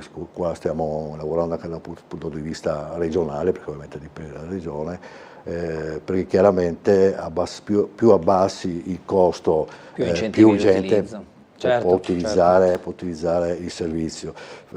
Posso fare una battuta: io mi ricordo, adesso negli ultimi anni non è stato più fatto, ma io credo che per esempio dare dei segnali in alcuni momenti, come quello per esempio dei saldi, no? Non so se ti ricordi, anni fa si usava nella notte dei saldi mettere gratuito il mezzo pubblico. Per esempio si potrebbe cominciare a fare delle sperimentazioni in alcuni casi, come quello appunto delle notte dei saldi o altri, in cui si incentiva il trasporto pubblico, magari con degli incentivi regionali o piuttosto con un collegamento con l'associazione di categoria. Insomma. Ok, abbiamo una telefonata, sentiamo, buongiorno. Pronto? Allora, con tutto il rispetto dell'ospite, che veramente lo rispetto, però a riguardo mio la città non può diventare come tutte le città in Italia, che sta diventando dei grandi Luna Park. Basta vedere, naturalmente, se voglio accompagno, vedere quel che è rimasto della zona industriale di Trieste, no? Dunque, una città che sta a 3 gambe, una delle gambe più importanti deve avere anche, naturalmente, anche la produzione di un qualcosa, e Trieste derivava sempre in crisi, ma oggi siamo sotto l'8% di quel che riguarda la produttività. Via questo, volevo ritornare a un'altra situazione che si sta sempre più allontanando la gente verso la politica, ma faccio un esempio che per quel che riguarda Trieste, penso che le province che verrà è solamente una forma di burocrazia, e sono sicuro che la gente non sia d'accordo in questo, e dopo sa che siamo in un periodo che mi pare che non possiamo sprecare risorse economiche. Penso che anche il fatto ma c'è tutte stupidaggini in una pignata molto grande, ma anche il fatto di portare la regione in Porto Vecchio, quel che voglio dire, mi pare che sia delle situazioni di sprechi dove in questo preciso momento, e non più tardi di ieri, abbiamo aumentato ancora il debito su quel che riguarda il nostro debito, che è il record mondiale, dove a mio avviso c'è un'Italia che vuole fare, come si vuol dire, Elvis Presley, quando che invece è Toto Cotugno. Allora questo che voglio dire, in certe situazioni dove che la gente sta soffrendo, basteria andare a vedere un po' per i supermercati come che la gente fa e seleziona la spesa ormai, e invece si fa delle robe dove che sicuramente farà in modo di allontanarsi sempre di più la gente verso la politica. Se la politica non vedi questo, perché se vive ormai la giornata e il minuto, no? Il politico vive la giornata e il minuto e non ha una visione, se la vuole, signor Cecco, dobbiamo fare un giretto mia e lei in zona industriale, e lei la sa benissimo come era la zona industriale 10-15 anni fa. Andiamo a vedere adesso e vedrà che è il vuoto, è il deserto. Anzi, se avete bisogno dei posteggi per Trieste, la zona industriale sarebbe ottima, perché ormai non c'è più niente. Arrivederci e buona giornata. Grazie. Ho sentito malissimo, sentivo male. Parlava della zona industriale, del comparto industriale. Sì, insomma, sì. Di una città che si è impoverita da un punto di vista di tessuto industriale, che ha una difficoltà legata anche alle vulnerabilità, chi come fa la spesa, come ha detto il telespettatore, fa attenzione a quanto spende, perché il caro vita sta diventando veramente soffocante in un contesto dove il turismo non può essere l'unica soluzione. No, ma insomma, quello che ho detto prima, nel senso che secondo me una quota di industria industriale ci deve stare, secondo me. Ovviamente non stiamo parlando di creare un'altra area caldo della Ferriera di Servola, no? Chiaramente, perché non è assolutamente il caso. Torno a ripetere, dobbiamo cercare di portare investitori, quindi e anche noi investire dal punto di vista appunto politico sulla nostra zona industriale, per quanto piccola però importante, e credo che, come dicevo prima, una quota di industria in qualche modo, ecco, questo secondo me ancora non riusciamo a fare, probabilmente perché ci sono delle tipologie che ovviamente non è il mio mestiere, quindi da approfondire. Non c'è questo grande collegamento tra l'industria e la nostra, diciamo, cosiddetta area di ricerca, no? Secondo me invece un collegamento più stretto dovrebbe esserci, proprio attraverso anche queste nuove start-up, come accennavi tu prima, perché è importante che poi la ricerca venga portata in ambito, diciamo, fattivo, no? Quindi reale, no? Da questo punto di vista, non resti ricerca pura.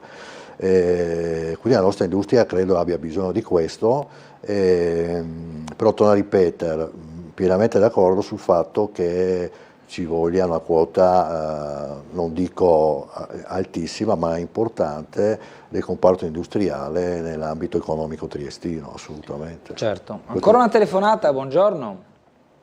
Sono Maurizio. Prego. Volevo chiedere al vostro ospite, che se non sbaglio è la sua materia per cui lo sa, cosa pensa di quell'enorme speculazione edilizia che sta avvenendo in Portofranco, in cui un Portofranco viene tolto alla città per fare delle meravigliosi appartamenti che verranno venduti a 10.000 euro al metro quadro. Ecco, qual è il suo pensiero su questo furto ai danni della città e sul fine che vogliono fare di questo, che è in linea con quello che hanno fatto fino ad oggi? Grazie. Grazie Maurizio, prego Cecco. Ma guarda, il discorso del Porto Vecchio è un discorso che in qualche modo tratto e seguo da tantissimi anni. Io faccio un esempio personale. Io andavo ancora a scuola con un gruppo di persone, ero appena maggiorenne, avevamo fatto una cooperativa di facchini e lavoravamo al Porto Vecchio. Io poi sono uscito perché ovviamente dovevo fare la matura, avevo altre cose, un altro percorso professionale diverso, e già allora il Porto Vecchio era in condizioni, insomma, si lavorava in qualche magazzino, insomma, e sto parlando della fine degli anni 70. E poi abbiamo tutta una serie di decenni in cui non c'è stato assolutamente, è stato tutto fermo. Io mi ricordo che nei primi anni 2000 era venuto qua proprio il presidente Berlusconi, mi ricordo, e quando ha visto questa cosa, facciamo un'altra Monte Carlo, cioè l'idea era già quella di trasformazione magari, anche là non si è riuscito a fare poco niente, e tutto si è mosso molti anni dopo. Ricordo anche che io ho fatto un periodo in provincia dal 2001 al 2006 e mi occupavo proprio, ero presidente della Commissione Ambiente e Lavori Pubblici, quindi ero collegato anche quindi più volte sono andato a visitare anche l'ambito del Porto Vecchio, e continuava a essere una cosa vergognosa, perché ovviamente bisognava ridare la città. Ecco, adesso in questo momento noi abbiamo l'opportunità di far vivere un'area così vasta e importante. È chiaro che ognuno ha le sue idee di cosa fa. Io mi ricordo quando ho iniziato l'iter, ognuno voleva metterci qualcosa dentro, no? Su sti ricordi, cioè, anche sulle telefonate che dicevate mettiamo il Luna Park, mettiamo le case Atter. Mi ricordo allora il sindaco Cosolini che ragionava su mettere delle case popolari. Ci sta tutto, ma insomma voglio dire, dobbiamo fare delle scelte. La scelta politica in questo momento è stata quella di alcune destinazioni d'uso. Io ho delle perplessità su far troppo residenziale, questo l'ho detto da sempre, ma che poi è una percentuale in realtà.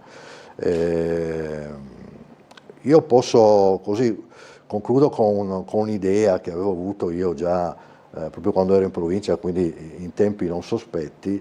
Mi sarebbe piaciuto fare all'interno, portare quello che è il nostro istituto nautico, portarlo all'interno dell'area del Porto Vecchio, trasformarlo in un istituto internazionale di nautica, collegato magari a un'esposizione fieristica, perché io ho fatto anche consulente per l'ente fiera di Trieste allora, e mi ricordo che c'era quest'idea di una fiera nautica collegata anche un po' alla Barcolana, proprio sulla vela, perché mentre Genova, la grande fiera di Genova, è improntata più sulle barche a motore, eccetera, più che quella a vela, qua si poteva fare un connubio e portare avanti, questo collegato proprio anche a quello che è la parte formativa.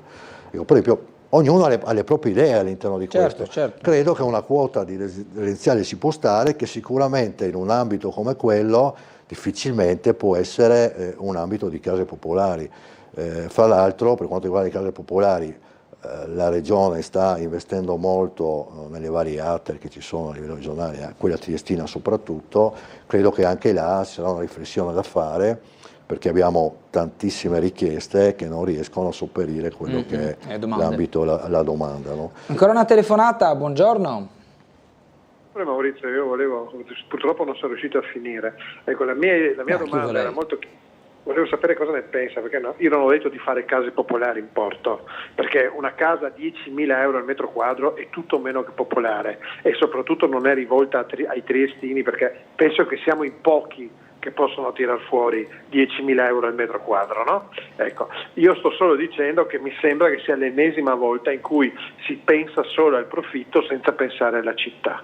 Ecco, questo, io volevo chiedere questo, invece il vostro ospite molto gentilmente ha fatto un excursus sulla sua vita, sul porto, tutta roba che sappiamo e conosciamo molto bene. Quello che non conosciamo è cosa hanno intenzione di fare in futuro, perché il passato lo conosciamo. Grazie.